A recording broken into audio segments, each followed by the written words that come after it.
Hello everyone student, आप सभी का स्वागत है हमारे यूट्यूब चैनल में। आज हम पढ़ने वाले हैं सेमेस्टर 8 का जो ये सब्जेक्ट है ब्रांड मैनेजमेंट के कुछ इम्पोर्टेंट क्वेश्चन आंसर।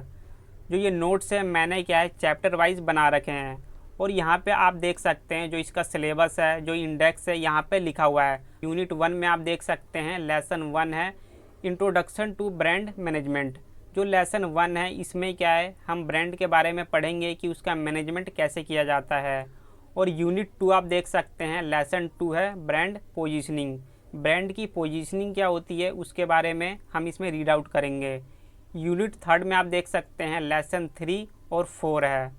और यूनिट 4 में आप देख सकते हैं इसमें क्या है 3 लेसन आपको पढ़ने हैं, लेसन नंबर 5, 6, 7। तो आपने ये देख लिया इसमें क्या है टोटल आपको 7 लेसन पढ़ने हैं। तो आगे हम देख लेते हैं। और ये लेसन नंबर 1 आप देख सकते हैं इंट्रोडक्शन टू ब्रांड मैनेजमेंट। और ये क्वेश्चन नंबर 1 आप देख सकते हैं define the term brand and explain its significance in the market place.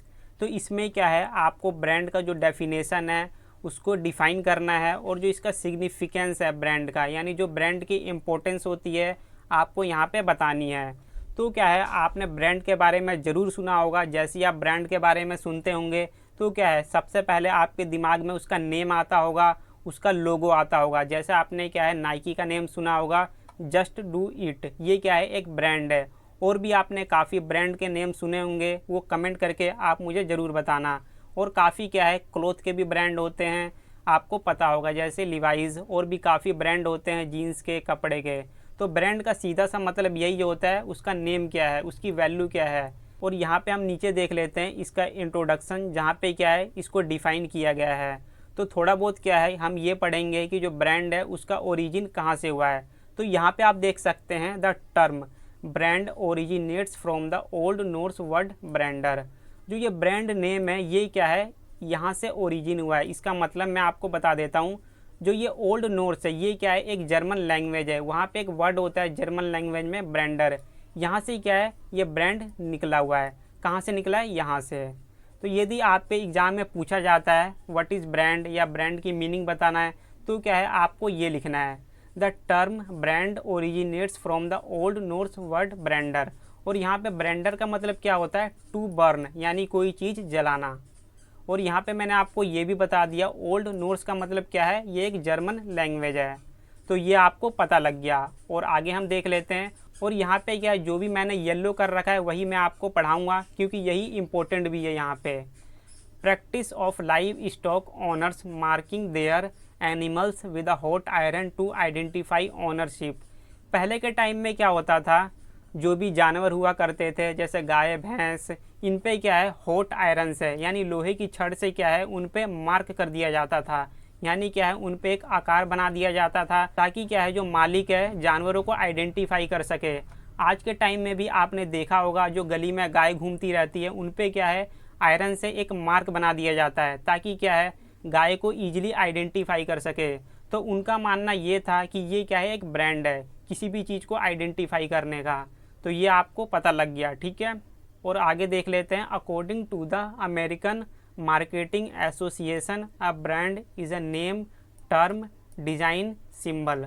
तो यहाँ पे ये कहा जा रहा है सीधा सा मतलब जो एक अमेरिकन एसोसिएशन है उसके अकॉर्डिंग क्या है जो ब्रांड है वो क्या है एक नेम है यानी नाम है, और टर्म है, डिज़ाइन है, सिंबल है। यदि आप भी किसी ब्रांड के बारे में सोचते होंगे तो उसके बारे में सोचते होंगे उसका नेम क्या है, उसके ऊपर सिंबल क्या है, उसका डिज़ाइन क्या है। तो सीधा सा मतलब यहाँ पे यही है। तो हम कैसे उसे जान सकते हैं ब्रांड के बारे में? उसको लोगों को देखकर जान सकते हैं, उसका नेम क्या है, उसका स्लोगन क्या है, हम ऐसे आइडेंटिफाई करते हैं यहाँ पे। और यहाँ पे नेक्स्ट है इसमें और any other feature that identifies one sellers good और service as distinct from those of other sellers. यहाँ पे ये कहा जा रहा है कि जो भी ब्रांड होता है, जो भी प्रोडक्ट होता है वो क्या है दूसरे सेलर से कैसे डिफरेंट है, तो भी क्या है हम एक आइडेंटिफाई करते हैं। जैसे क्या है कोई भी मोबाइल की कंपनी है, आईफोन की कंपनी है, सैमसंग की कंपनी है, तो क्या है जो एक ब्रांड है दूसरे ब्रांड से काफ़ी डिफरेंट चीज़ें बनाता है, तो क्या है हम इजीली आइडेंटिफाई कर पाते हैं यहाँ पे। तो यहाँ पे ये कहा जा रहा है, आप देख भी सकते हैं other features that identify one seller goods और services as distinct from those of other sellers. तो यहाँ पे सीधा सा मतलब ये है जो भी सर्विस और गुड्स होती है दूसरे सेलर से काफ़ी डिफरेंट होती है। और नेक्स्ट है इसमें brand represent a promise made to a consumer, it is a collection of perception, emotion, experiences. यहाँ पे ये कहा जा रहा है, मैं आपको एक एग्जांपल के थ्रू बताना चाहूँगा। जैसे क्या है, जो भी ब्रांड होता है वो क्या है, एक कलेक्शन ऑफ इमोशन होता है, लोगों का स्टेटस होता है। जैसे क्या है, आप आईफोन ख़रीदने जाते हैं तो आप क्या सोचते हैं कि जब हम आईफोन ख़रीदेंगे तो क्या है, एक ऑरा सेट होगा, यानी क्या है, एक स्टेटस सिंबल है आईफोन। फ़ोन तो कई आते हैं लेकिन क्या है, जब हम आईफोन ख़रीदते हैं तो हम क्या है, एक स्टेटस सिंबल को देखकर आईफोन ख़रीदते हैं। तो यहाँ पे मीनिंग यही निकल के आ रहा है। यानी आप ऐसे देख सकते हैं, कोई भी जो ब्रांड होता है वो क्या होता है, एक इमोशन होता है, एक एक्सपीरियंस होता है और एक परसेप्शन होता है। यानी लोगों के बीच एक उसकी राय होती है कि जो आईफोन है काफ़ी अच्छा है, प्रीमियम है, एक स्टेटस सिंबल है। तो इसका मीनिंग यही है। ओवरऑल आप ये कह सकते हैं जो ब्रांड होता है एक क्या होता है, एक स्टेटस होता है, एक नेम होता है, एक उसकी वैल्यू होती है मार्केट में। और ये आपके एग्ज़ाम में क्वेश्चन आता है तो क्या है, आप इसे बना के भी लिख सकते हैं। और जो भी आप ये क्वेश्चन अटैम्प्ट करेंगे तो इसका क्या है, एग्जाम्पल ज़रूर देना, जो भी ब्रांड नेम होते हैं, जैसे आईफोन हो गया, सैमसंग हो गया, और जो भी आपको ब्रांड के नेम याद हैं। और यहाँ पे नेक्स्ट है the multi dimensional nature of a brand. यहाँ पे क्या है, जो भी ब्रांड होता है उसके नेचर के बारे में हम पढ़ेंगे। तो यहाँ पे आप देख सकते हैं जो ब्रांड का नेचर होता है उसे दो टाइप में यहाँ पे डिवाइड किया गया है। पहला है टेंजिबल और इनटेंजिबल। टेंजिबल का मतलब ये है जिसे हम क्या है, टच करके देख सकते हैं। और इनटेंजिबल का मतलब ये है जो हमारी पर्सनैलिटी होती है उससे जुड़ा हुआ रहता है, जैसे इमोशन हो गया, किसी भी चीज़ के ऊपर हमारा क्या राय है, ये सारी चीज़ें इसमें आती हैं। तो यहाँ पे क्या है, मैं आपको वर्ड बाय वर्ड एक्सप्लेन करके समझाऊंगा। टेंजिबल एलिमेंट्स में आप देख सकते हैं, these include the logo, typography, colour palette, packaging and the physical product itself. यहाँ पे जो भी मैंने आपको बताया, लोगो, टाइपोग्राफी का मतलब ये है प्रिंटिंग, और कलर, पैकेजिंग, ये सारी चीज़ें क्या हैं, एक जो फिजिकल प्रोडक्ट होता है उसी में अवेलेबल होती हैं। जैसे क्या है, मैं आपको एक एग्जांपल देता हूँ, आप कोई भी कपड़ा मान लो, ये क्या है, एक कपड़ा है, तो इसमें क्या होता है, कोई भी एक लोगो होता है, और इसमें क्या है, काफ़ी प्रिंटिंग भी होती है, यानी टाइपोग्राफी होती है, और इसमें कलर हुआ होता है, यानी जो भी कपड़ा होता है उसमें एक कलर होता है कि किस कलर का ये कपड़ा है। यहाँ पे क्या है, इसकी पैकेजिंग की जाती है यहाँ पे। तो क्या है, इसे हम बोलेंगे टेंजिबल एलिमेंट। तो ये चीज़ें आपको समझ में आ गई। टेंजिबल का मतलब ये है जो फिजिकल अवेलेबल है। इनटेंजिबल एलिमेंट, यहाँ पे आप देख सकते हैं, these include brand, personality, values, reputation. यहाँ पे क्या है, जो इनटेंजिबल एलिमेंट है वो क्या है, हमारी पर्सनैलिटी से जुड़ा हुआ होता है, और वैल्यूज़, रेपूटेशन, इमोशनल कनेक्शन होता है उसका। इसमें सीधा सा मतलब ये है जो भी हम ब्रांड लेते हैं उसमें क्या होता है, हमारे इमोशन जुड़े रहते हैं, हमारी रेपूटेशन रहती है। जितनी महंगी चीज़ें लोगे, जैसे आईफोन हो गया, हम आईफोन ख़रीदते हैं तो क्या है, उससे एक रेपूटेशन बढ़ती है, मार्केट वैल्यू बढ़ती है। वो क्या है, एक प्रतिष्ठा का सूचक है, क्योंकि फ़ोन तो काफ़ी ब्रांड के आते हैं लेकिन कई लोग क्या है, आईफोन इसीलिए ख़रीदते हैं ताकि क्या है, मार्केट में एक ऑरा क्रिएट हो सके, एक सिंबल क्रिएट हो सके किसका, स्टेटस का। और यहाँ पे आप देख सकते हैं, यहाँ पे एग्जाम्पल भी दे रखा है जो मैंने आपको बताया आईफोन का। यहाँ पे एक बार मैं आपको दोबारा बता देता हूँ, buy an Apple product, they aren't just buying hardware. तो यहाँ पे ये कहा जा रहा है कि एप्पल का आप कोई भी प्रोडक्ट लेते हैं तो क्या है, आप सिर्फ उसका हार्डवेयर परचेज नहीं करते हैं, यहाँ पे क्या है, आप एक लाइफ स्टाइल को परचेज करते हैं, इनोवेशन को, प्रीमियम डिज़ाइन को। तो सीधा सा मतलब यहाँ पे यही है। Significance in the market place, और जो ब्रांड होता है उसकी मार्केट में क्या सिग्निफिकेंस है, क्या इम्पोर्टेंस है, यहाँ पे क्या है हम पढ़ने वाले हैं। आप पहला पॉइंट देख सकते हैं, आइडेंटिफिकेशन एंड डिफरेंशिएशन। जो भी ब्रांड होता है उसकी क्या है, एक आइडेंटिटी होती है मार्केट में, और जो ब्रांड होता है काफ़ी दूसरों से वो अलग होता है। तो यहाँ पे हम देख लेते हैं, in a saturated market place where many product offer similar functional benefits, a brand serves as a primary tool for differentiation. यहाँ पे ये कहा जा रहा है, काफ़ी सारे प्रोडक्ट होते हैं मार्केट में, वो क्या है, सिमिलर फंक्शन वाले प्रोडक्ट बेचते हैं, जैसे मोबाइल हो गया। यहाँ पे ये क्या है, रेडमी का फ़ोन है, और ये क्या है, सैमसंग का फ़ोन है, ठीक है। तो यहाँ पे क्या है, मोस्टली जो फंक्शन होते हैं सेम ही होते हैं, लेकिन क्या है कुछ चीज़ें एक दूसरे को अलग करती हैं। जैसे सैमसंग का फ़ोन है तो इसमें क्या है कैमरा काफ़ी अच्छा होता है, लेकिन जो रेडमी का फ़ोन है उसमें क्या है सैमसंग के मुकाबले कैमरा अच्छा ना हो, ऐसा भी होता है। तो ये छोटी सी जो चीज़ है कैमरे को लेकर यहाँ पे क्या है उसे डिफ्रेंशिएट करती है। तो यही क्या है ब्रांड को एक दूसरे से अलग करता है, यहाँ पे ये कहा जा रहा है। It allows a customer to instantly recognise a product and distinguish it from a sea of competitors. तो यहाँ पे क्या है जो कस्टमर होता है, जो कंज्यूमर होता है, वो ईजिली क्या है पहचान लेता है कि कौन सा प्रोडक्ट बढ़िया है, एक दूसरे को कौन सा प्रोडक्ट अलग कर रहा है, जो भी ब्रांड वैल्यू है इसकी। Without branding product become mayor commodities. यहाँ पे ये कहा जा रहा है जो भी प्रोडक्ट होता है यदि उसके ऊपर कोई भी ब्रांडिंग नहीं है, उसका लोगो नहीं है, तो क्या है सिर्फ वो एक प्रोडक्ट बनकर रह जाता है और मार्केट में उसे कॉम्पीट करना पड़ता है। यहाँ पे ये है, ठीक है। तो यहाँ पे सीधा सा मतलब ये निकल के आ रहा है ब्रांड की एक खुद की आइडेंटिफिकेशन होती है और वो दूसरों से अलग होता है। यहाँ पे ये इसका मीनिंग है। और आगे हम देख लेते हैं, सेकंड पॉइंट है building trust and reducing risk. जो ब्रांड है वो क्या है एक ट्रस्ट को बिल्ड करता है और जो भी उसका रिस्क होता है, जो जोखिम होता है, वो उसको कम करता है। यहाँ पे आप देख सकते हैं for consumers a brand act as a signal of quality. और जो भी ब्रांड होता है वो क्या है एक क्वालिटी का सिग्नल होता है, यानी क्या है वो क्वालिटी को रिप्रेजेंट करता है। When a customer recognises a brand they have used before it reduces the perceived risk. यहाँ पे ये कहा जा रहा है कोई भी कस्टमर किसी ब्रांड के कपड़े या प्रोडक्ट को यूज कर लेता है और जब उसे दोबारा यूज करने जाता है तो रिस्क काफ़ी कम रहता है। यहाँ पे मैं आपको एग्जांपल के थ्रू समझा देता हूँ। जैसे आप कोई भी कपड़ा खरीदने जाते हैं, जैसे लीवाइस का हो गया या गुची का हो गया, यदि आपने इसे पहले ख़रीद रखा है तो आपको क्या है पता है इसके बारे में कि जो ये कपड़ा है इसकी क्वालिटी क्या है, प्रीमियम है या नहीं है। तो क्या है यदि आप एक बार परचेज़ कर लेते हैं तो रिस्क आपका कम हो जाता है कि कपड़ा ख़राब निकलेगा। तो यहाँ पे यही कहा जा रहा है, they trust that the product will perform at a certain level based on past experiences और द ब्रांड रेपुटेशन। यहाँ पे ये कहा जा रहा है जो भी व्यक्ति कोई भी कपड़ा खरीदने जाता है जिस भी ब्रांड का, वो क्या है अपने पास्ट एक्सपीरियंस के आधार पर परचेज करता है। यहाँ पे ये है उसकी एक रेपुटेशन बन जाती है। This trust is the foundation of long term consumer relationship. ये क्या है सेलर और कंज्यूमर के बीच एक रिलेशनशिप बन जाता है। तो सीधा सा मीनिंग ये है कि जो भी हम कपड़ा खरीदने जाते हैं किसी भी ब्रांड का बार बार, तो क्या है जो भी हमारे पास्ट एक्सपीरियंस है काफ़ी अच्छे हैं, तभी क्या है हम उस ब्रांड पे विश्वास करते हैं और बार बार उसका कपड़ा खरीदते हैं। जैसे कई सारे स्टूडेंट होंगे एक ही ब्रांड को ज़्यादा प्रेफर करते हैं क्योंकि क्या है उनके माइंड में उसकी क्या है एक पर्सनैलिटी बन चुकी है कि ये ब्रांड काफ़ी अच्छा है। तो यहाँ पे इसका मीनिंग यही है। और यदि आपको वीडियो समझ में आ रही हो तो वीडियो को लाइक करना, कमेंट करना और चैनल को ज़रूर सब्सक्राइब करना, क्योंकि जितने भी आपके पास सब्जेक्ट हैं उनकी वीडियो आपको क्या है हमारे चैनल पे मिल जाएगी। और यदि आपको नोट्स चाहिए तो आप मेरे व्हाट्सएप पर कांटेक्ट कर सकते हैं और आपको वेबसाइट का लिंक भी वीडियो के डिस्क्रिप्शन बॉक्स में मिल जाएगा, आप वहाँ से डाउनलोड कर लेना। और ये थर्ड पॉइंट है commanding premium price brands with high brand equity. यहाँ पे ब्रांड इक्विटी का मतलब ये है उसकी क्या है एक रेपुटेशन होती है, स्टेटस होता है, इसमें काफ़ी चीज़ें आ जाती हैं, ठीक है।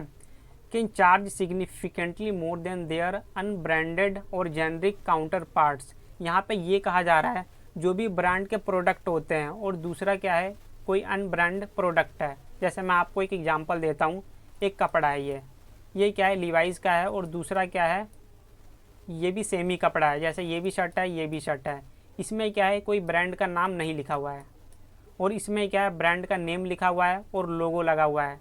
ये जो कपड़ा होगा ये काफ़ी महंगा होगा इसके मुकाबले। तो यहाँ पे यही कहा जा रहा है जो ब्रांड वाले कपड़े होते हैं वो काफ़ी महंगे होते हैं दूसरे के कंपैरिजन में, जिसमें क्या है लोगो नहीं लगा रहता। यहाँ पे आप देख सकते हैं unbranded or generic counter parts, ठीक है।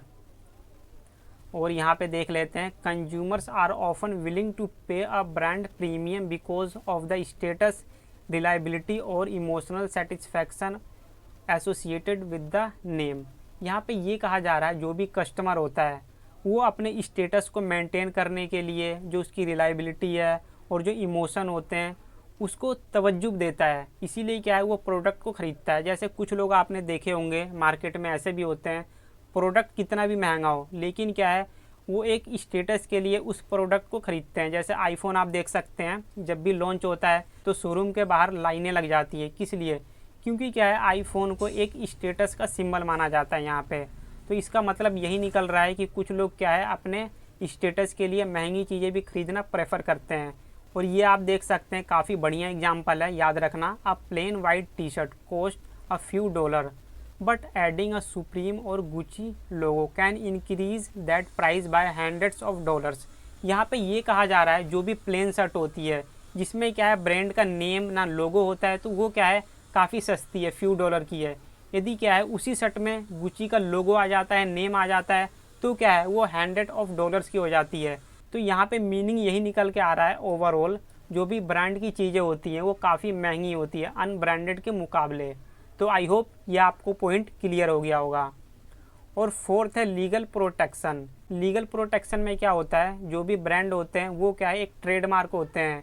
तो उसमें क्या होता है, ट्रेडमार्क में कोई भी कंपनी किसी भी लोगो या नेम को कॉपी नहीं कर सकती है। तो उसके बारे में आप यहाँ पढ़ सकते हैं, a brand provides the owner with legal protection through trademark. यहाँ पे ये कहा जा रहा है, जो भी ब्रांड के प्रोडक्ट होते हैं और उसका जो मालिक होता है उसे क्या है, एक लीगल प्रोटेक्शन देते हैं कि जो भी वो प्रोडक्ट है, कोई भी सेलर उसे कॉपी नहीं कर सकता, जैसे आप देख सकते हैं, और ना ही उसका नेम कॉपी कर सकता है। तो सीधा सा मतलब यही है कि जो भी ब्रांड है उसे कोई भी कॉपी नहीं कर सकता, क्योंकि क्या है, उस पर एक ट्रेडमार्क होता है, वो पेटेंट करवा के रखते हैं। और यदि कोई भी उसे कॉपी करने की कोशिश करता है तो उस पर क्या है, कोर्ट केस हो जाता है। तो कई सारे आपने जैसे बिसलेरी के बोतल देखे होंगे पानी के, उसमें क्या है, बिसलेरी का नाम अलग रहता है, उसमें क्या है, एक वर्ड का डिफरेंस कर दिया जाता है ताकि क्या है, लोग ईजिली उसे आइडेंटिफाई ना कर सकें। और आपने काफ़ी कपड़े भी देखे होंगे, डुप्लीकेट कपड़े भी होते हैं जिसमें क्या है, ब्रांड का नेम लिखा रहता है, तो वो क्या है, उसकी डबल कॉपी रहती है, सेकंड कॉपी जिसे आप बोल सकते हैं। और इसमें नेक्स्ट पॉइंट है 5, ये लास्ट पॉइंट है, फैसिलिटेटिंग मार्केट एक्सपेंशन। यहाँ पे ये कहा जा रहा है, जो भी ब्रांड है एक बार क्या है, पॉपुलर हो जाता है तो क्या है, अपने प्रोडक्ट एक्स्ट्रा करते जाता है, यानी अपने प्रोडक्ट को काफ़ी एक्सपेंड करता है। यहाँ पे मैं आपको क्या है, एक एग्जांपल दूंगा। जैसे टाटा है, टाटा क्या है, एक बहुत बड़ी कंपनी है। टाटा के काफ़ी सारे प्रोडक्ट हैं, वो क्या है, गाड़ी भी बनाती है, व्हीकल भी बनाती है, और क्या है, सॉफ्टवेयर उसकी कंपनी है TCS, जो कि गुड़गांव में, वो क्या है, सॉफ्टवेयर बनाती है। तो यहाँ पे आप देख सकते हैं, एक बार पढ़ के मैं आपको और समझा देता हूँ। Strong brands find it much easier to launch new product. यहाँ पे क्या है, जो भी स्ट्रॉन्ग ब्रांड है वो क्या है, जो भी प्रोडक्ट होते हैं ईजिली लॉन्च कर देते हैं, क्योंकि क्या है, उनके कस्टमर ऑलरेडी मार्केट में बन चुके हैं। Because the parent brand already has a loyal following and a positive reputation, consumers are more likely to try a new offering under that same umbrella. तो सीधा सा मीनिंग क्या है, मैंने आपको बता दिया था, फिर भी मैं आपको बता देना चाहता हूँ। जब कोई भी कंपनी एक बार पॉपुलर हो जाती है, लोगों का उस पर ट्रस्ट हो जाता है, और वो कंपनी कोई दूसरा प्रोडक्ट लॉन्च करती है, तो क्या है, लोग उसे आसानी से यूज करते हैं। ठीक है, तो यहाँ पे मीनिंग ये है। और ये क्वेश्चन नंबर यहाँ पे कंप्लीट हो गया। अब हम देख लेते हैं क्वेश्चन नंबर 2। और ये नेक्स्ट क्वेश्चन है क्वेश्चन नंबर 2। इसमें हम देख लेते हैं क्या पूछा गया है। Discuss the evolution of branding from ancient times to the modern digital era, provide relevant examples for each phase. इस क्वेश्चन में हमें ये बताना है कि जो भी ये एंशियंट टाइम था और जो ये मॉडर्न टाइम था, यानी जो ये आज का टाइम है डिजिटल एरा, इस टाइम के बीच जो भी ये ब्रांडिंग का विकास हुआ है, जो भी ब्रांडिंग का डेवलपमेंट हुआ है, वो कैसे हुआ है, उसका क्या है, एवोल्यूशन करना है। और जो भी उससे रिलेटेड एग्जाम्पल है उसके बारे में हमें बताना है। जैसे क्या है, प्राचीन समय से आज के टाइम में क्या क्या चीज़ें चेंज हुई है, कैसे विकास हुआ है ब्रांडिंग का, उसके बारे में हमें यहाँ पे डिस्कस करना है। तो आप ये देख सकते हैं, इसका यहाँ पे आंसर है the historical trajectory of branding. जो भी इसकी हिस्ट्री है ब्रांडिंग की, यहाँ पे आपको बताई गई है, आप देख सकते हैं। Branding is not a modern invention, it is an ancient practice. तो यहाँ पे ये कहा जा रहा है कि जो भी ये ब्रांडिंग है, इसका विकास क्या है, सिर्फ मॉडर्न टाइम में नहीं हुआ है। इसका जो विकास है, डेवलपमेंट है, वो क्या है, एंशियंट टाइम से धीरे धीरे हो रहा है। तो यहाँ पे ये कहा जा रहा है that has evolved alongside human trade and civilisation. और यहाँ पे ये कहा जा रहा है जो ब्रांडिंग का विकास है वो कैसे हुआ है, ह्यूमन ट्रेड और सिविलाइजेशन से। इससे रिलेटेड मैं आपको एक एग्जांपल बताता हूँ।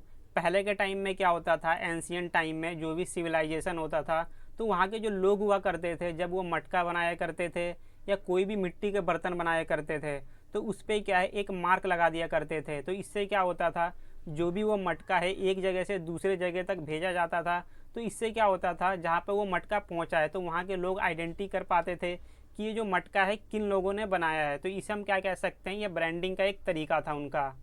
तो सीधा सा मतलब यहाँ पे ये निकल रहा है जो ब्रांडिंग है उसका विकास क्या है, एंशियंट टाइम से धीरे धीरे आज तक हुआ है।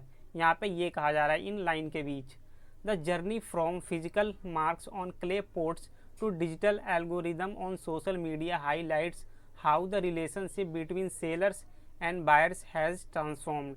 तो यहाँ पे सीधा सा मतलब ये है, जो भी मैंने आपको बताया, जो भी पोट्स हुआ करते थे, जो भी मिट्टी के बर्तन हुआ करते थे, लोग वहाँ पे क्या है उन पे फिजिकल मार्क कर दिया करते थे। यहाँ पे ये कहा जा रहा है। और आज के टाइम में आप देखोगे तो डिजिटल एल्गोरिथम में क्या होता है, जैसे आप फ़ोन चलाते हो, यदि आप कुछ भी बोलते हो तो वहाँ पे क्या है रिकॉर्ड हो जाता है। और कोई भी चीज़ें आप सर्च करते हो प्रोडक्ट, तो वो क्या है जब तक आप उसको परचेज ना कर लो वो बार बार आपको दिखाता है, ताकि क्या है आप उसको ख़रीद लो ईजिली। और यहाँ पे ये भी कहा जा रहा है, जब कोई भी प्रोडक्ट आप सर्च कर रहे हो और उसे क्या है बार बार आपको इंटरनेट पे दिखाया जा रहा है, तो इससे क्या होता है जो भी सेलर होता है, जो बेचने वाला होता है, और जो बायर होता है उसके बीच क्या है एक रिलेशनशिप बन जाता है।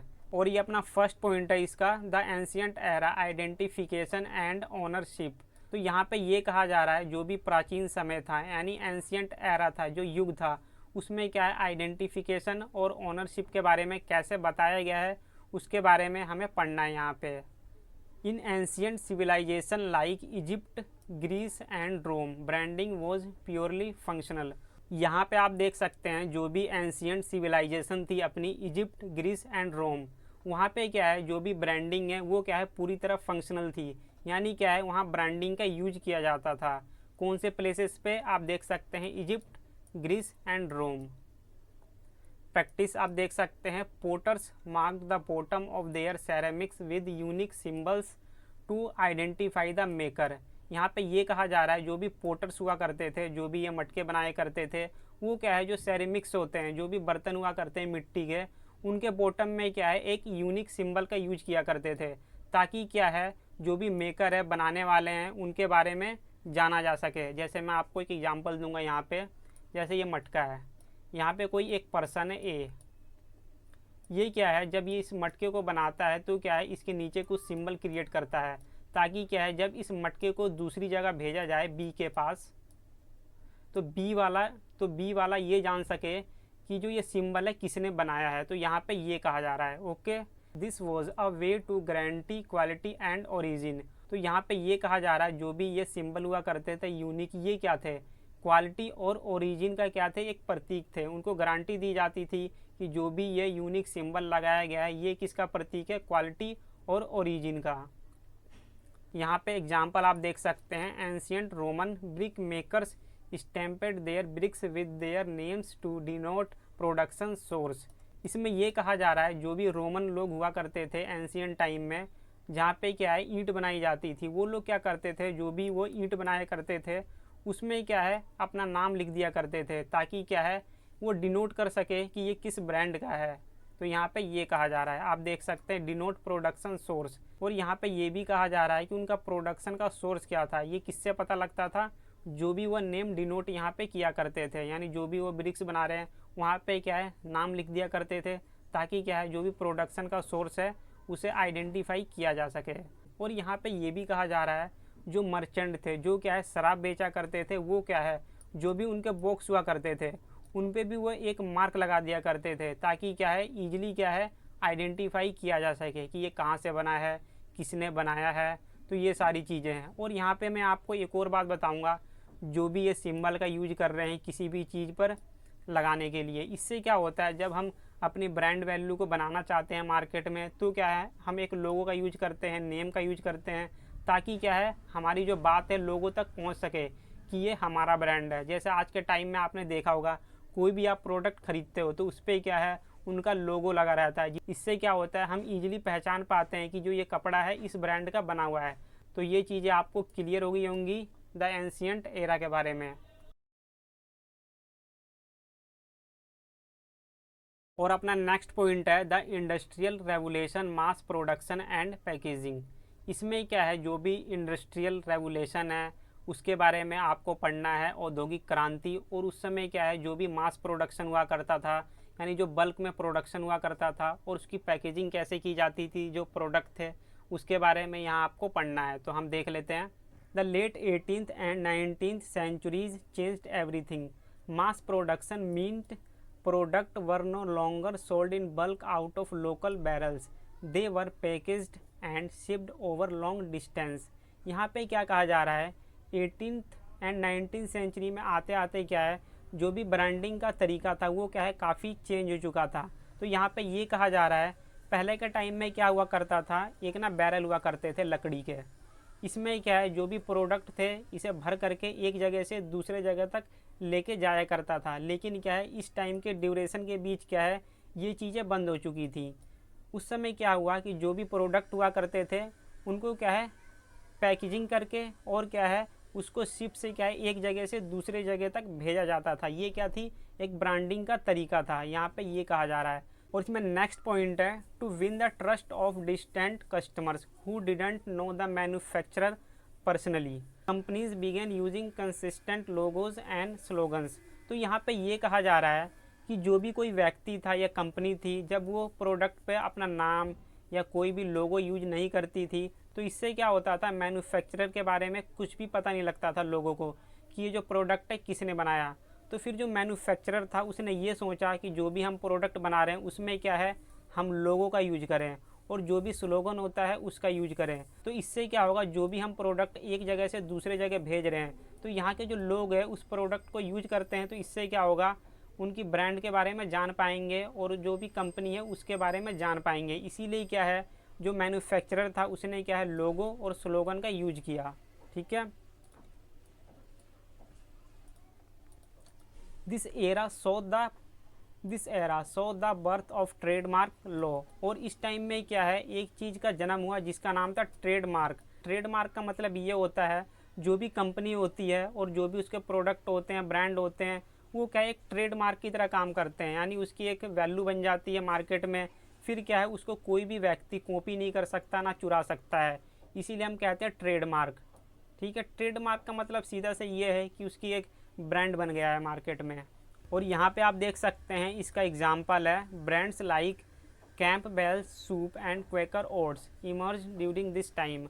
और इस टाइम में क्या था, जो भी 18th सेंचुरी थी और जो 19th सेंचुरी थी उस टाइम में क्या है दो ब्रांड का जन्म हुआ। जैसे आप देख सकते हैं कैंपबेल सूप का जन्म हुआ और दूसरा है क्वेकर ओट्स, यानी क्या है उस टाइम में ये उभर कर आए मार्केट में। They used friendly recognisable imagery to make mass produced food feels safe and familiar. और इससे ये भी पता लगा कि जो भी ये प्रोडक्ट थे ये क्या है काफ़ी सेफ थे और क्या है एक फ्रेंडली थे, यहाँ पे ये कहा जा रहा है। और यहाँ पे थर्ड पॉइंट है, आप देख सकते हैं the golden age of advertising emotional connection. और जो ये थर्ड पॉइंट है काफ़ी इंपॉर्टेंट है, जो भी ये एडवर्टाइजिंग का एज था ये क्या है एक गोल्डन एज था। इसमें क्या है जो भी ब्रांडिंग थी वो काफ़ी क्या है लोगों तक पहुंच पाई और क्या है जो भी लोग थे वो क्या है इमोशनली कनेक्ट हो पाए, किससे, ब्रांड से। In the mid 20th century specifically the 1950s and 60s branding moved from what the product does to how the product makes you feel. इस लाइन में ये बताया गया है कि जो भी ये टाइम था mid 20s 1950s and 60s का, इस समय क्या होता था what the product does, product क्या करता है इस पर ध्यान नहीं दिया गया। आगे चलकर क्या हुआ, how the product makes you feel, जो प्रोडक्ट है वो लोगों को क्या फील कराता है, उनको कैसा एहसास होता है जब वो प्रोडक्ट को यूज करते हैं। जैसे क्या हम यदि साबुन को यूज करते हैं तो हमें क्या कैसा एहसास होता है, इसके ऊपर यहाँ पे ध्यान दिया गया। आप खुद भी पढ़कर यहाँ देख सकते हैं how the products make you feel. आज के समय में क्या है जो भी हम प्रोडक्ट परचेज करते हैं हम देखते हैं कि वो हमें कैसा फील कराता है। ठीक है, तो इसी पे यहाँ पे ध्यान दिया गया है, आप देख सकते हैं। और ये प्रैक्टिस है with the rise of television and radio marketers began using psychology to build brand personalities. यहाँ पे ये कहा जा रहा है जब धीरे धीरे क्या है मार्केट में टेलीविज़न और रेडियो आया तो इससे क्या है जो मार्केटर्स थे उन्होंने क्या है लोगों की साइकोलॉजी का यूज किया कि जो लोग हैं क्या सोचते हैं, प्रोडक्ट को किस नज़रिए से देखते हैं, उनकी क्या विचार है। तो इसके बारे में क्या है, उन्होंने काफ़ी रिसर्च किया। जैसे मैं आपको एक एग्जांपल देता हूँ, मैं खुद से एक एग्जांपल दूंगा। जैसे आज के टाइम में क्या है, आप भी टेलीविज़न या इंटरनेट पे वीडियोस देखते होंगे, तो वहाँ पे क्या है, आपको वीडियोस कुछ ऐसी दिखाई जाती होंगी जो कि क्या है, आपके साइकोलॉजी को हिट करती है। जैसे आपने देखा होगा, नाइकी का एक ब्रांड है, उसमें ये कहा जाता है स्लोगन, जस्ट डू इट। ये क्या है, आपके माइंड को हिट करता है। और भी काफ़ी सारी चीज़ें मैं आपको बता देना चाहता हूँ। जैसे माउंटेन ड्यू, इसमें एक स्लोगन दिया जाता है, डर के आगे जीत है।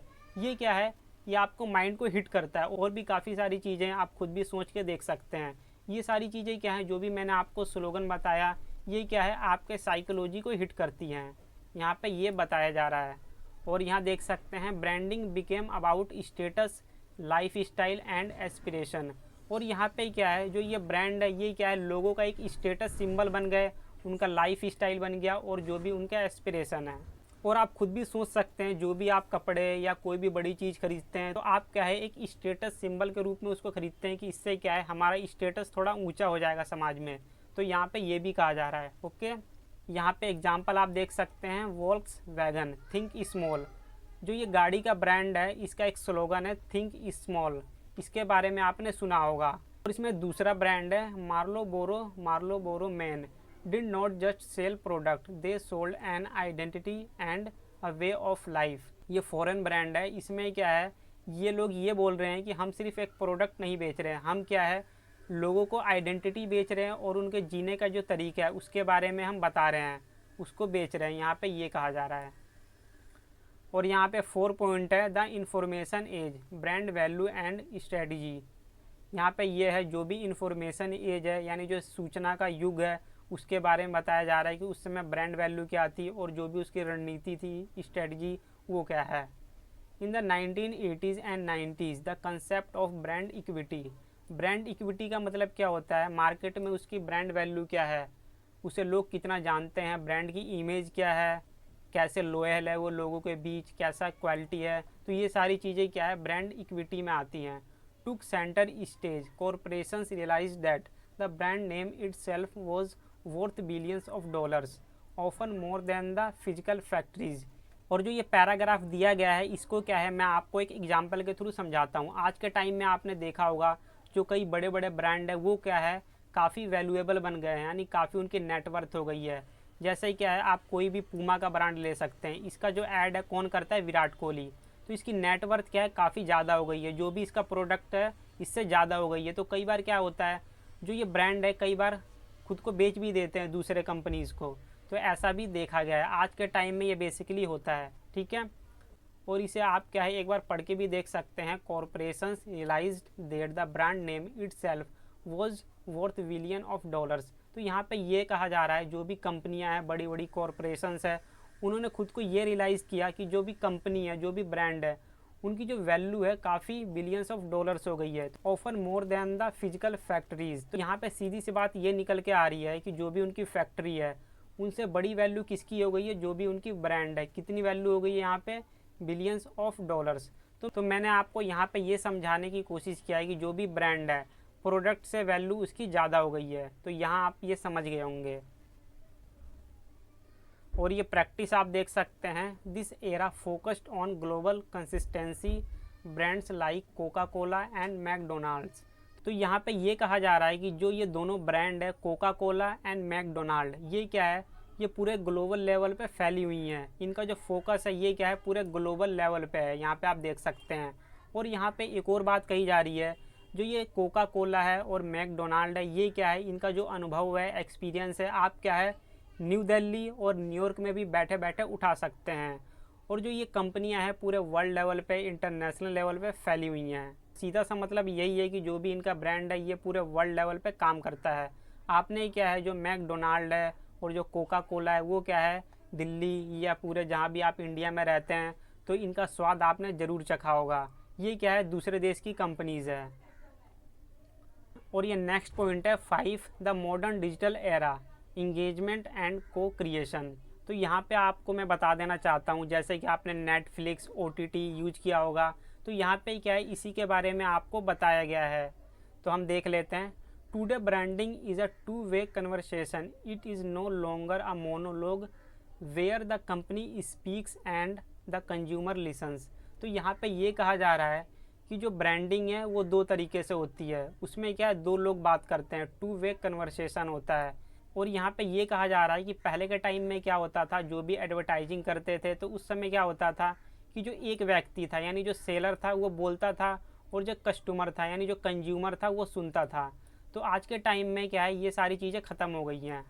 तो इसका मीनिंग क्या निकल के आ रहा है मैं आपको बताना चाहूँगा। जैसे आज के टाइम में क्या होता है, यदि आप कोई भी mobile phone, internet, social media चलाते हैं, यदि आप एक बार कोई प्रोडक्ट सर्च कर लें और उसको नहीं ख़रीदते हैं तो क्या है, आपको वो बार बार दिखाया जाता है ताकि क्या है, आप उसे ख़रीद सकें। तो ये क्या है, टू वे कन्वर्सेशन है। लेकिन पहले क्या होता था, जो एक इंसान है वो सिर्फ बोलता था कि हमारे प्रोडक्ट ले लो, उसके बारे में बताता था, और दूसरा व्यक्ति क्या है, सिर्फ सुनता था। तो इसे हम क्या बोलते थे, मोनोलॉग। तो ऐसे क्या है, अच्छी तरीके से ब्रांडिंग नहीं हो पाती थी।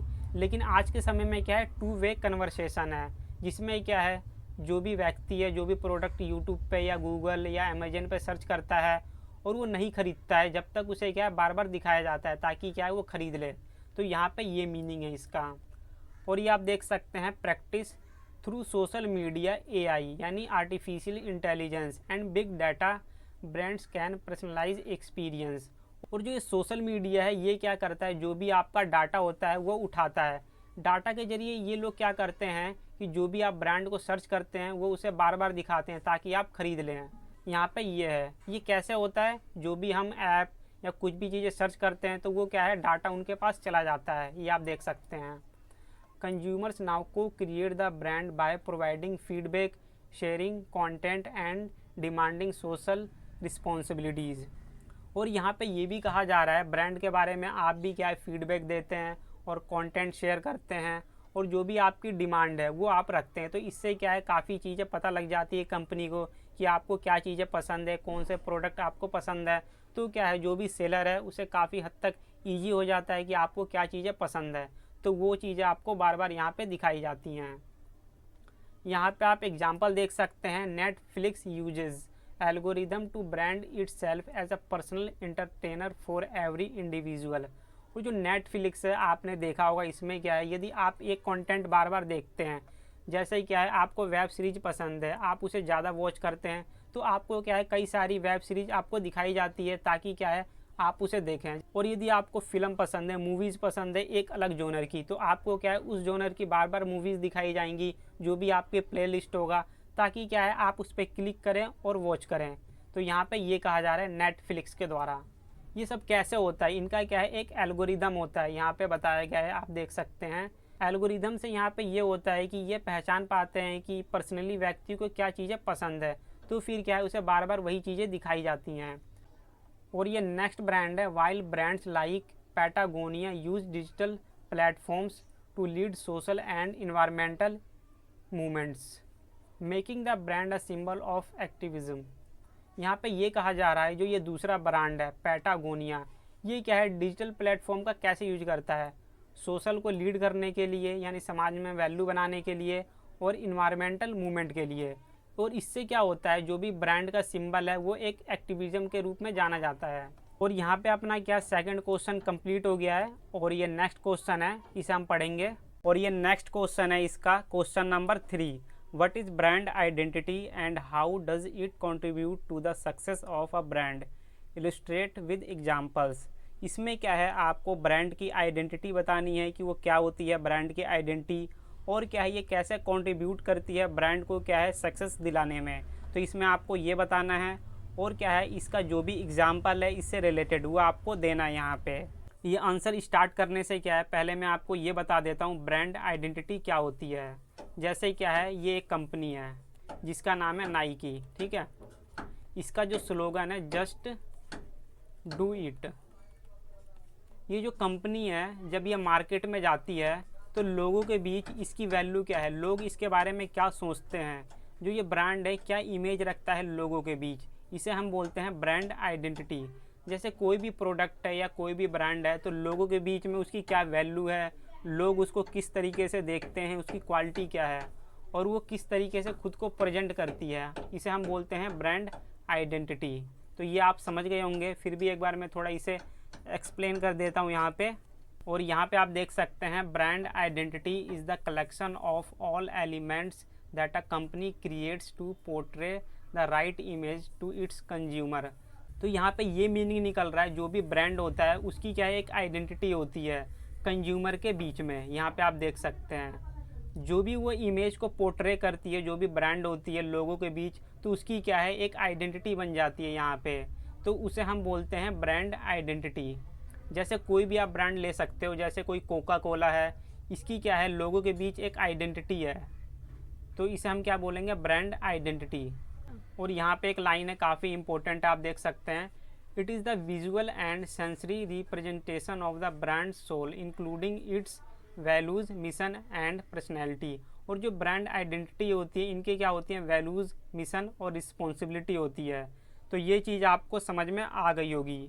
और आगे देख लेते हैं हम,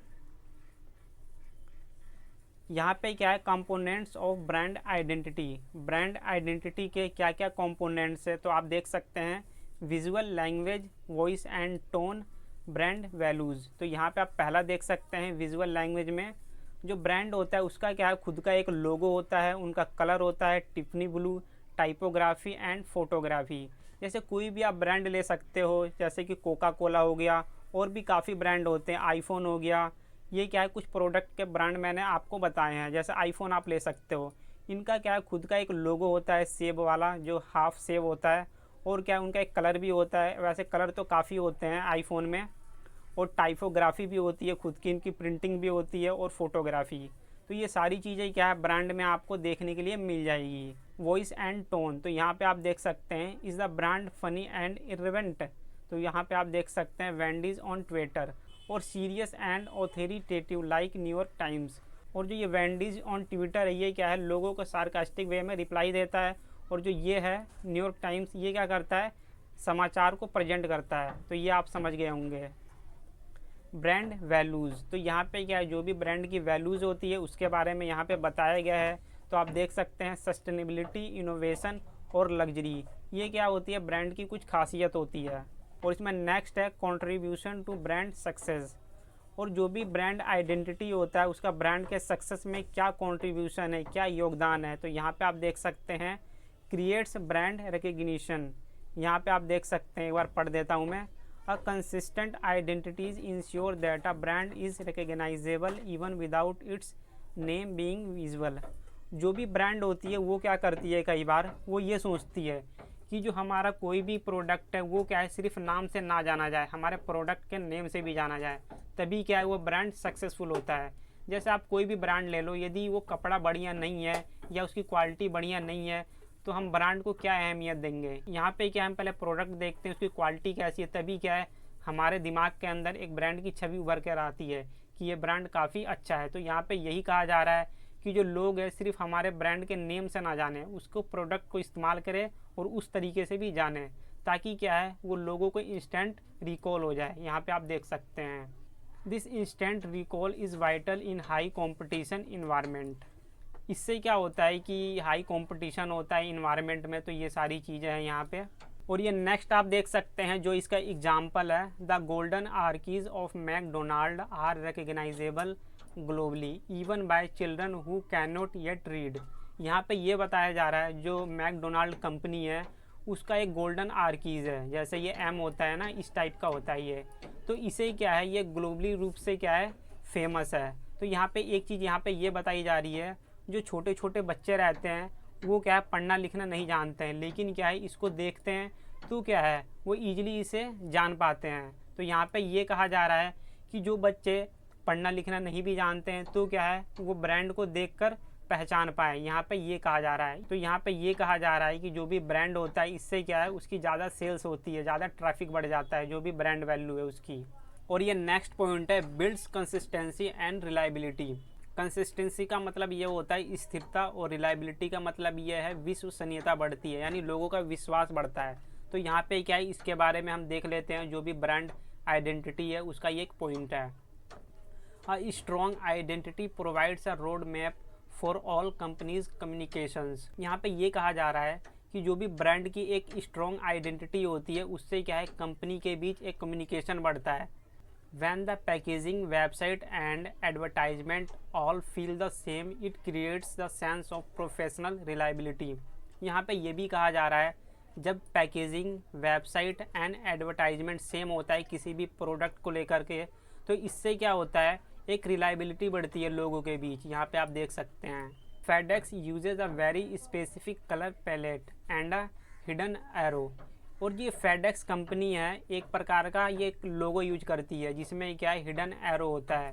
यहाँ पे आप देख सकते हैं in its logo to communicate speed and precision across every truck and envelope worldwide. और जो ये हिडन एरो है जो भी इनका इन्वेलप होता है और जो ट्रक होता है ये सभी पे क्या है उनका लोगो लगा रहता है जिससे क्या होता है ईजिली कम्युनिकेट कर पाते हैं। जैसे इस टाइप का ये एरो बना हुआ है, इसका मतलब क्या है हमें इस साइड जाना है। जैसे आपने क्या है कोई सिग्नल भी देखा होगा तो क्या है एक वो हमें संदेश देता है यानी कम्युनिकेट करता है। तो यहाँ पे भी इसका मतलब यही है हिडन एरो का कि ये कम्युनिकेट कर सके। नेक्स्ट पॉइंट है facilitates emotional connection. Human beings relate to personalities not corporations. यहाँ पे क्या कहा जा रहा है मैं आपको एक बार बता देना चाहता हूँ। जो ह्यूमन बीइंग्स होते हैं जो भी इंसान होते हैं वो क्या है पर्सनैलिटी से रिलेट करते हैं यानी अट्रैक्ट होते हैं ना कि किसी कंपनी से। यहाँ पे ये कहा जा रहा है। और इसमें नेक्स्ट है देख सकते हैं companies can form emotional bonds with their audience.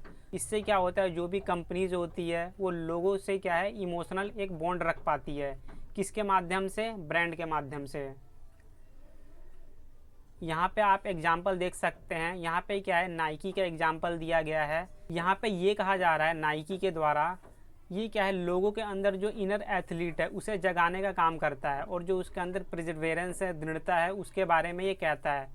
इनका सीधा सा मतलब ये है कि जैसे आप नाइकी का ब्रांड सुनते हैं आप उसे सूझ समझकर ना खरीदें, एक क्या है एक अपनी पर्सनैलिटीज़ को लेकर खरीदें।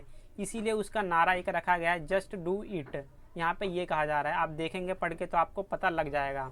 There just do it slogan is not about shoes, it's about a mindset. तो यहाँ पे ये सीधा सा कह रहे हैं कि जो ये नारा है यानी जो स्लोगन है जस्ट डू इट ये सिर्फ शूज़ के लिए नहीं बनाया गया है, ये आपके माइंड सेट को रिप्रेजेंट करता है। यहाँ पे ये कहा गया है this identity makes consumers feel empowered leading to fierce brand loyalty. और क्या है ये कंज्यूमर को फील कराता है, कैसा फील कराता है? Empowered leading to fierce brand loyalty. सीधा सा मतलब यही निकलता है जो भी बड़े बड़े ब्रांड होते हैं वो क्या है एक स्लोगन देते हैं ताकि क्या है वो लोगों के माइंड को हिट कर सके। जैसे कि आपने कई सारे स्लोगन सुने होंगे माउंटेन ड्यू का डर के आगे जीत है। तो कई लोग क्या है कि ये सोचते हैं डर के आगे जीत है तो वो क्या है माउंटेन ड्यू खरीदते हैं। और नाइकीज़ का तो आपने देख लिया जस्ट डू इट। और भी कई सारे ब्रांड है जिनका खुद का एक स्लोगन होता है। और इसमें नेक्स्ट पॉइंट है सपोर्ट्स प्रीमियम पोजीशनिंग। तो यहाँ पे आप देख सकते हैं यहाँ पे क्या है छोटी सी चीज़ को बड़ा बनाकर दिखाया गया है, एक ब्रांडेड चीज़ बना के दिखाया गया है। आपने सुना होगा स्टारबक्स के बारे में, उसी के बारे में हम पढ़ेंगे थोड़ा। A well crafted sophisticated identity can make a product feel more valuable. तो यहाँ पे ये बताया जा रहा है कोई भी आप छोटी चीज़ ले लो, कोई भी प्रोडक्ट ले लो, लेकिन क्या है उसकी पैकेजिंग अच्छे से कर दो और लोगों के सामने थोड़ा प्रेजेंट कर दो बढ़िया तरीके से, तो क्या होता है जो वो प्रोडक्ट है वैल्यूएबल बन जाता है। फिर क्या है उसका प्राइस हम क्या है ज़्यादा भी ले सकते हैं मार्केट में। तो यहाँ पे क्या है उसी का एग्जाम्पल दिया गया है। Example Starbucks transformed a basic commodity coffee into a third place experience. आपने सुना होगा स्टारबक्स के बारे में, ये क्या है कॉफ़ी सेल करती है। तो यहाँ पे ये कहा जा रहा है ये जो कॉफ़ी है सभी सेल करते हैं, लेकिन क्या है जो ये स्टारबक्स है उसको प्रीमियम रूप से प्रेजेंट करती है और लोगों को हाई प्राइस में बेचती है थर्ड प्लेस एक्सपीरियंस के साथ, यानी काफ़ी अच्छे एक्सपीरियंस के साथ। Their green logo and store aesthetic create a premium identity just justifies a much higher price. और यहाँ पे ये कहा जा रहा है जो स्टारबक्स है उसके ग्रीन लोगो है और क्या है जो उसका स्टोर है जहाँ पे हम बैठते हैं वो क्या एस्थेटिक है यानी काफ़ी सुंदर है। इससे क्या होता है एक प्रीमियम क्वालिटी हमें लगती है, तो क्या है हम हाई प्राइस देने के लिए भी रेडी हो जाते हैं। यहाँ पे ये कहा जा रहा है। तो यहाँ पे सीधा सा मतलब यही निकलता है किसी भी आप छोटी चीज़ को थोड़ा प्रीमियम कर दो, उसका लुक बेटर कर दो, एक अच्छी जगह प्रेजेंट कर दो, तो क्या है हम उसे हाई प्राइस में सेल कर सकते हैं। नेक्स्ट पॉइंट है एम्प्लॉय अलाइनमेंट। यानी क्या है, जो भी एम्प्लॉय रहते हैं उनके साथ कैसा कनेक्शन है, जुड़ाव है, इसके बारे में यहाँ पे दिया गया है। और इसमें ये भी बताया जा रहा है कि जो ब्रांड आइडेंटिटी है वो सिर्फ कस्टमर्स के लिए नहीं है, और वहाँ पे जो लोग काम करते हैं, जो एम्प्लॉय रहते हैं, कर्मचारी रहते हैं, उनके लिए भी ब्रांड आइडेंटिटी काफ़ी ज़रूरी है। It gives them a clear understanding of what the company stand for which improve culture and service delivery. यहाँ पे ओवरऑल ये कहा जा रहा है कि जो भी कंपनी होती है और वहाँ पे जो भी कर्मचारी काम कर रहे होते हैं उनके लिए भी क्या है, ब्रांड आइडेंटिटी ज़रूरी है। और जो वहाँ पे सर्विस डिलीवरी है वो भी काफ़ी इम्प्रूव होती है और कल्चर भी इम्प्रूव होता है। तो यहाँ पे ये कहा जा रहा है। तो मैंने आपको सारे पॉइंट यहाँ पे बता दिए। ये जो पॉइंट है ये क्या है, ब्रांड आइडेंटिटी को रिप्रेजेंट करते हैं, उसके बारे में बताते हैं। तो यहाँ पे आपको पता लग गया होगा कि ब्रांड आइडेंटिटी क्या होती है। ब्रांड आइडेंटिटी का मतलब ये है वो मार्केट में खुद को कैसे प्रेजेंट करती है, उसकी इमेज क्या है लोगों के बीच, यही है। तो यहाँ पे ये पढ़ा आपने कि ब्रांड आइडेंटिटी को कौन कौन सी चीज़ें कंट्रीब्यूट करती हैं। तो ये आपको क्लियर हो गया होगा क्वेश्चन नंबर 3। और हम नेक्स्ट क्वेश्चन देख लेते हैं, क्वेश्चन नंबर 4। और ये नेक्स्ट क्वेश्चन है question number 4। Explain the importance of emotional branding. How do brands like Coca Cola, Nike use emotional connection to foster loyalty. इस क्वेश्चन में क्या पूछा गया है ये मैं आपको बता देना चाहता हूँ। इसमें क्या है, इमोशनल ब्रांडिंग के बारे में आपको बताना है, उसकी इम्पोर्टेंस क्या है, उसका महत्व क्या है, ये आपको बताना है। और इसमें आपको ये भी बताना है जो कोका कोला ब्रांड है और नाइकी ब्रांड है वो कस्टमर्स को कैसे इमोशनली कनेक्ट करते हैं, ये आपको इसमें बताना है। यहाँ पे पहले मैं आपको ये बता देता हूँ इमोशनल ब्रांडिंग किसे कहते हैं। इमोशनल ब्रांडिंग का मतलब ये होता है जो भी ब्रांड होता है वो डायरेक्ट क्या करता है, जो कस्टमर होता है उनसे इंटरेक्ट करता है, उनके माइंड को हिट करता है, इमोशनली क्या करता है, जोड़ कर रखता है। तो यहाँ पे हम ये देखेंगे। तो आप ये देख सकते हैं, emotional branding is the practice of building brands that appeal directly to a consumer emotional state, needs and aspirations. यहाँ पे ये कहा जा रहा है इमोशनल ब्रांडिंग में जो भी ब्रांड होते हैं वो क्या करते हैं, डायरेक्टली क्या है, कस्टमर से खुद को रिलेट करते हैं। कैसे रिलेट करते हैं आप देख सकते हैं, इमोशनल स्टेटस को उसके हिट करते हैं, उसकी नीड्स को क्या है फुलफ़िल करते हैं, और जो भी उसकी एस्पिरेशंस होती है। तो यहाँ पे सीधा सा मतलब ये है, कस्टमर को क्या है इमोशनली ब्लैकमेल करना और जो भी अपने ब्रांड के प्रोडक्ट है उन्हें बेच देना, यानी चिपका देना उन्हें, सीधा सा मतलब ये है। और यहाँ पे एक साइंटिफिक रिसर्च है, आप देख सकते हैं, suggest that humans make most of their purchasing decision based on feelings rather than logic. इसमें यह बताया गया है कि जो भी ह्यूमंस होता है, जो भी कंज्यूमर होता है, वो क्या है, जो भी प्रोडक्ट को परचेज़ करता है वो अपनी फीलिंग्स के बेसिस पे उसको परचेज़ करता है, ना कि लॉजिक के बेसिस पे। जैसे क्या है, किसी भी आप मॉल या शोरूम में कुछ भी ख़रीदने जाते हैं, यदि क्या है आपकी जो फीलिंग्स है उससे अटैच है तो क्या है आप उसे डायरेक्टली परचेज़ कर लेते हैं बिना लॉजिक के। तो यहाँ पे यही बताया गया है।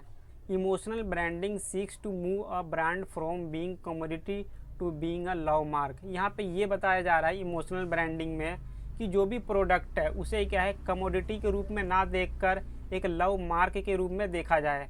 यानी क्या है, जो ब्रांड ये चाहते हैं कि उस प्रोडक्ट को क्या है एक लव के रूप में देखा जाए, यानी जो कस्टमर है प्रोडक्ट को प्यार करे। यहाँ पे ये मीनिंग निकल के आ रहा है। A brand that commands loyalty beyond reason. और यहाँ पे ये भी कहा जा रहा है ब्रांड की तरफ से, लॉयल्टी बियॉन्ड रीजन, यानी कोई भी इंसान क्या है प्रोडक्ट से ऐसे भी जुड़ा रहता है बिना रीजन के, उसे ख़रीद लेता है अपनी फीलिंग्स के बेसिस पे। तो यहाँ पे आपको समझ में आ गया होगा इमोशनल ब्रांडिंग किसे कहते हैं। इसमें क्या होता है, इंसान के माइंड को हिट किया जाता है, उसकी फीलिंग्स को समझा जाता है, फिर क्या है ब्रांड को मार्केट में इस्टेब्लिश किया जाता है। नेक्स्ट पॉइंट है वाई इमोशनल ब्रांडिंग मैटर्स। और जो ये इमोशनल ब्रांडिंग है ये क्यों इम्पोर्टेंट है, इसका मैटर्स क्या है। तो ये सारी चीज़ें यहाँ पे दी गई है। रिटेंशंस, एडवोकेसी, प्राइस इलास्टिसिटी, ये क्या है, इसके कुछ पॉइंट है जो कि इससे रिलेटेड हैं। तो आप देख सकते हैं रिटेंशन में क्या है, customers who are emotionally attached to a brand have a much higher lifetime value. यहाँ पे ये कहा जा रहा है कि जो कस्टमर है यदि किसी ब्रांड से इमोशनली अटैच है तो जो उसकी वैल्यू है लाइफ टाइम हो जाती है, उसकी वैल्यू बढ़ जाती है। यहाँ पे ये कहा जा रहा है रिटेंशन में। नेक्स्ट पॉइंट है एडवोकेसी, यानी क्या है समर्थन करना। यहाँ पे ये बताया जा रहा है कोई भी कस्टमर यदि ब्रांड से इमोशनली कनेक्ट हो जाता है तो क्या है, वो एक ब्रांड एम्बेसडर बन जाता है। ब्रांड एम्बेसडर कहने का मतलब यहाँ पे ये है, जैसे कोई भी कस्टमर किसी ब्रांड का यहाँ पे कपड़ा खरीद रहा है तो क्या है, उसको प्रमोट करता है, वो जाके लोगों में बताता है कि मैंने इस ब्रांड का कपड़ा खरीदा, और क्या है, उसे डिफेंड करता है। यहाँ पे ये पॉइंट है, यानी सीधा सा मतलब ये है, वो ब्रांड को एक समर्थन देता है अपनी ओर से। प्राइस इलास्टिसिटी, इसमें क्या है, people are less sensitive to price hike if they feel a deep personal connection to the brand. ये जो सेंटेंस है इसमें ये कहा जा रहा है कि कुछ लोग ऐसे होते हैं, यदि ब्रांड की जो वैल्यू है यानी जो प्राइस है वो बढ़ भी जाए तो क्या है, लोग खरीद लेते हैं। क्यों खरीद लेते हैं? क्योंकि उस प्रोडक्ट से लोग क्या है, पर्सनली कनेक्ट होते हैं। जैसे मैं आपको एक एग्जांपल देता हूँ, आईफोन को ले लो आप। हर साल क्या है, 1-2 साल बाद इसकी जो सीरीज़ है न्यू आती रहती है, फिर क्या है, लोग इसे ख़रीद भी लेते हैं चाहे इसका जो प्राइस है कितना भी बढ़ जाए। क्यों खरीद लेते हैं? क्योंकि लोग जो क्या है, इससे पर्सनली कनेक्ट हैं। यहाँ पे आप देख सकते हैं personal connection to the brand. इसीलिए क्या है, कुछ लोगों पे बिल्कुल भी असर नहीं पड़ता कि जो ब्रांड है उनका प्राइस बढ़ रहा है या कितना भी बढ़ जाए, वो खरीद लेते हैं आखिरकार। तो यहाँ पे ये बताया जा रहा है प्राइस इलास्टिसिटी में। यहाँ पे आप केस स्टडी देख सकते हैं, जो नाइकी ब्रांड है उसके बारे में यहाँ पे बताया गया है। एम्पावरमेंट एंड अचीवमेंट, जो नाइकी ब्रांड है वो क्या है, एम्पावरमेंट एंड अचीवमेंट के बारे में बताता है। तो यहाँ पे आप देख सकते हैं, Nike is perhaps the world leader in emotional branding. इसमें ये कहा जा रहा है जो नाइकी ब्रांड है वो क्या है, एक इमोशनल ब्रांडिंग करता है वर्ल्ड लेवल पे। इसे क्या है, लीडर के रूप में देखा जाता है। क्यों देखा जाता है? क्योंकि क्या है, ये इमोशनल ब्रांडिंग को प्रेफर करता है ज़्यादातर। आप यहाँ देख भी सकते हैं, ये क्या करता है, एक नारा देता है यानी एक स्लोगन देता है, जस्ट डू इट। यहाँ पे मैं आपको समझाऊंगा अभी, आप देखना। They rarely talk about the technical specification of their rubber soles और fabric, instead they focus on heroism. यहाँ पे ये कहा जा रहा है जो नाइकी ब्रांड है कभी भी अपने शूज़ के बारे में नहीं बताता कि उसकी स्पेसिफिकेशन क्या है, उसमें रबर कौन सा यूज किया गया है, उसकी फैब्रिक कैसी है। वो क्या है, सिर्फ अपने ब्रांडिंग जो इमोशनल ब्रांडिंग है उस पर फोकस करता है। आप यहाँ देख सकते हैं, फोकस ऑन हीरोइज्म। वो क्या है, सिर्फ हीरोइज्म पे फोकस करता है, फोकस ऑन हीरोइज्म। ना कि वो जूते पे फोकस करता है कि जूता कैसा है, उसकी सोल कैसी है। वो क्या है, एक पर्सनैलिटी के बारे में बताता है, यदि आप खरीदेंगे तो आप क्या एथलीट बन जाएंगे। ये सारी चीज़ें उनका फोकस रहता है। The connection, Nike identifies the villain, laziness, doubt और physical limitation and positions the consumer as the hero. जो नाइकी ब्रांड है वो क्या आइडेंटिफाई करता है यहाँ पे, विलेन, लेजीनेस, डाउट और फिजिकल लिमिटेशन, यानी जो भी कमियां है उसको आइडेंटिफाई करता है, और क्या है, कंज्यूमर को क्या है, वो हीरो बताता है। यहाँ पे आप देख सकते हैं। नेक्स्ट पॉइंट है, इसमें आप देख सकते हैं strategy, by using the just do it slogan and featuring athletes who have overcome immense odds. तो यहाँ पे आप देख सकते हैं, यहाँ पे क्या बताया जा रहा है, जो नाइकी है वो क्या है, एक स्लोगन देता है, जस्ट डू इट। तो यहाँ पे इसे ऐसे प्रेजेंट किया जा रहा है, जो एथलीट है वो क्या है, काफ़ी परेशानियों को झेल करके यानी उन्हें जीत करके, उन पे ओवरकम करके आगे बढ़े हैं, यहाँ पे ये कहा जा रहा है। लेकिन ये समझने वाली बात है, जो ये नाइकी है ये क्या है, सिर्फ इस स्लोगन के आधार पे अपने शूज को सेल करता है। यहाँ पे Nike tapes into the universal human desire for achievement, और क्या है, वो डिजायर फॉर अचीवमेंट के बारे में भी बात करता है यहाँ पे। When you wear Nike, you aren't just wearing sports gear, you are wearing a symbol of your own potential। यहाँ पे ये कहा जा रहा है नाइकी के द्वारा, यदि आप कोई भी नाइकी का ब्रांड पहनते हैं, जो भी उसका क्लॉथ है या शूज है, तो क्या है, सिर्फ आप स्पोर्ट्स वियर नहीं कर रहे हैं, आप क्या है, एक पोटेंशियल को वियर कर रहे हैं। एक पोटेंशियल से आप कोई भी काम कर सकते हैं इसे पहन करके। तो ये इनका कहना है। This creates a powerful life long bond, ये क्या है, एक पावर को क्रिएट करता है, लाइफ लॉन्ग बॉन्ड को क्रिएट करता है, यहाँ पे ये बताया जा रहा है। तो सीधा सा मतलब यहाँ पे ये निकल रहा है, जो नाइकी ब्रांड है ये क्या है, लोगों को इनक्रेज करता है इमोशनली, ताकि क्या है, उसके प्रोडक्ट ज़्यादा से ज़्यादा सेल हो सके। वो क्या है, आपको माइंड सेट को हिट करता है, ताकि क्या है, आप उसके प्रोडक्ट को परचेज कर सकें। और ये आप दूसरी केस स्टडी देख सकते हैं, Coca Cola happiness and connection. और जो ये कोका कोला है वो क्या है, हैप्पीनेस को रिप्रेजेंट करता है, और क्या है, आपको उसे लोगों के बीच शेयर करके ड्रिंक करना चाहिए, ये यहाँ पे ये बताना चाहता है। तो आप ये देख सकते हैं। Coca Cola does not sell a brown carbonated sugary drink. यहाँ पे ये कह रहा है कोका कोला ब्रांड कि सिर्फ हम ब्राउन कार्बोनेटेड ड्रिंक नहीं सेल करते, हम क्या है एक हैप्पीनेस और टुगेदरनेस सेल करते हैं लोगों में। तो यहाँ पे आप देख सकते हैं इसका कहना ये है, the connection their marketing revolves around shared moments, family dinners, holidays and friendship. और यहाँ पे आप देख सकते हैं जो ये कोका कोला ये क्या कह रहा है कि आपको क्या है जो ये कोका कोला है आपको क्या है शेयर करके पीना है फैमिली डिनर्स में, हॉलीडेज़ में और फ्रेंडशिप में। मैं क्या कर रहा हूँ, जो भी ये सेंटेंस यहाँ पे लिखा गया है इसे क्या है थोड़ा मैं विस्तार से बता रहा हूँ ताकि क्या है आप अच्छे से समझ पाएँ और अपने पेपर में ईजिली लिख पाएँ। और ये नेक्स्ट पॉइंट आप देख सकते हैं जो भी इसकी स्ट्रेटजीज है, कैंपेन्स लाइक ओपन हैप्पीनेस और the personalised share of Coke with name on bottles. आपने देखा होगा जो भी आपने अभी करंट में कोक की बोतल ली होगी उस पर क्या है शेयर ऑफ कोक लिखा रहता है। इसका मतलब क्या है, जो भी आप कोक खरीद रहे हैं आपको क्या है शेयर करके पीना है। और जो ये कोक है ये क्या है एक ओपन हैप्पीनेस का प्रतीक है यहाँ पे, यानी एक सिंबल बन गया है। Make the consumer feel like the brand is a part of their most joyful life moments by associating their product with the feeling of joy. Coca-Cola ensures that when people want to celebrate or feel good, they reach for each their brand। देखो यहाँ पे ये कहा जा रहा है जो ये कोका कोला ब्रांड है इसे क्या है लोगों के बीच शेयर करके पीना चाहिए, और जो भी उनका इंजॉयफुल मोमेंट है उसमें आपको क्या है ये बोतल ख़रीदनी है और क्या है आपको शेयर करके पीना है। तो यहाँ पे सीधा सा मीनिंग यही है। और ये नेक्स्ट क्वेश्चन है question number 5, what are the key differences between a brand and a product. इसमें क्या है आपको ये बताना है ब्रांड और प्रोडक्ट में क्या डिफरेंस होता है। और इसमें नेक्स्ट है how do they complement each other in marketing. और इसमें ये भी आपको बताना है कि जो ब्रांड है और प्रोडक्ट है वो मार्केट में कैसे एक दूसरे के कॉम्प्लीमेंट है ईच अदर, इसमें आपको ये भी बताना है। यहाँ पे कॉम्प्लीमेंट का मतलब ये है कि वो एक दूसरे के कैसे पूरक है, तो आपको ये इसमें बताना है।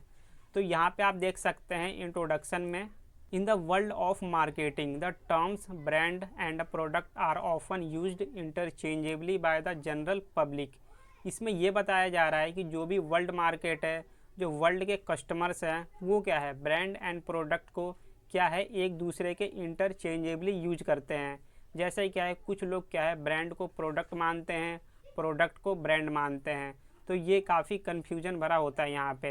तो यहाँ पे यही बताया जा रहा है कि जो प्रोडक्ट है वो क्या है ब्रांड से काफ़ी अलग होता है। यहाँ पे आप देख सकते हैं a product is something that is made in a factory. और जो प्रोडक्ट है वो क्या है फैक्ट्री में बनाया जाता है। जैसे क्या है आपको यदि शर्ट बनानी है तो क्या है वो एक कारखाने में बनती है, फैक्ट्री में बनती है।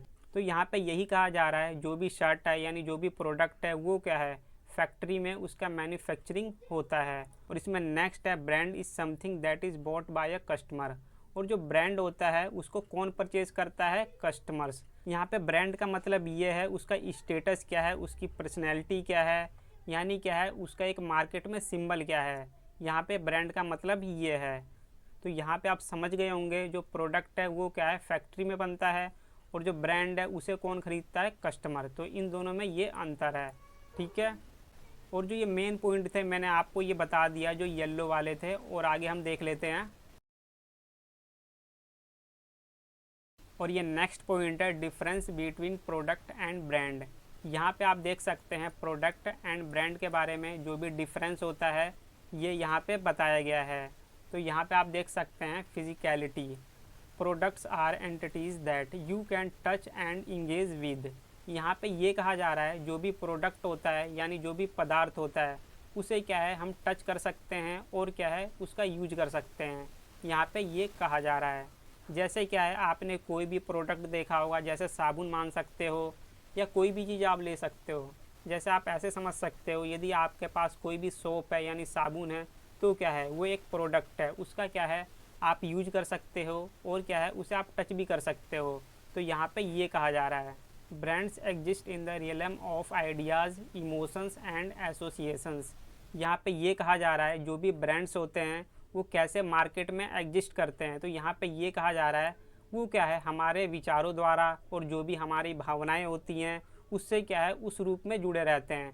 इसे आप ऐसे समझ सकते हैं जैसे कोई भी ब्रांड होता है मार्केट में, तो क्या है कस्टमर के बीच उसकी एक अलग इमेज होती है, एक आइडिया होता है उसके दिमाग में कस्टमर्स के कि जो ये प्रोडक्ट है काफ़ी प्रीमियम है, इसका मार्केट में स्टेटस है, और क्या है जो कस्टमर्स होता है उस ब्रांड के प्रति इमोशनली क्या है जुड़ा हुआ रहता है। तो यहाँ पे यही बताया जा रहा है।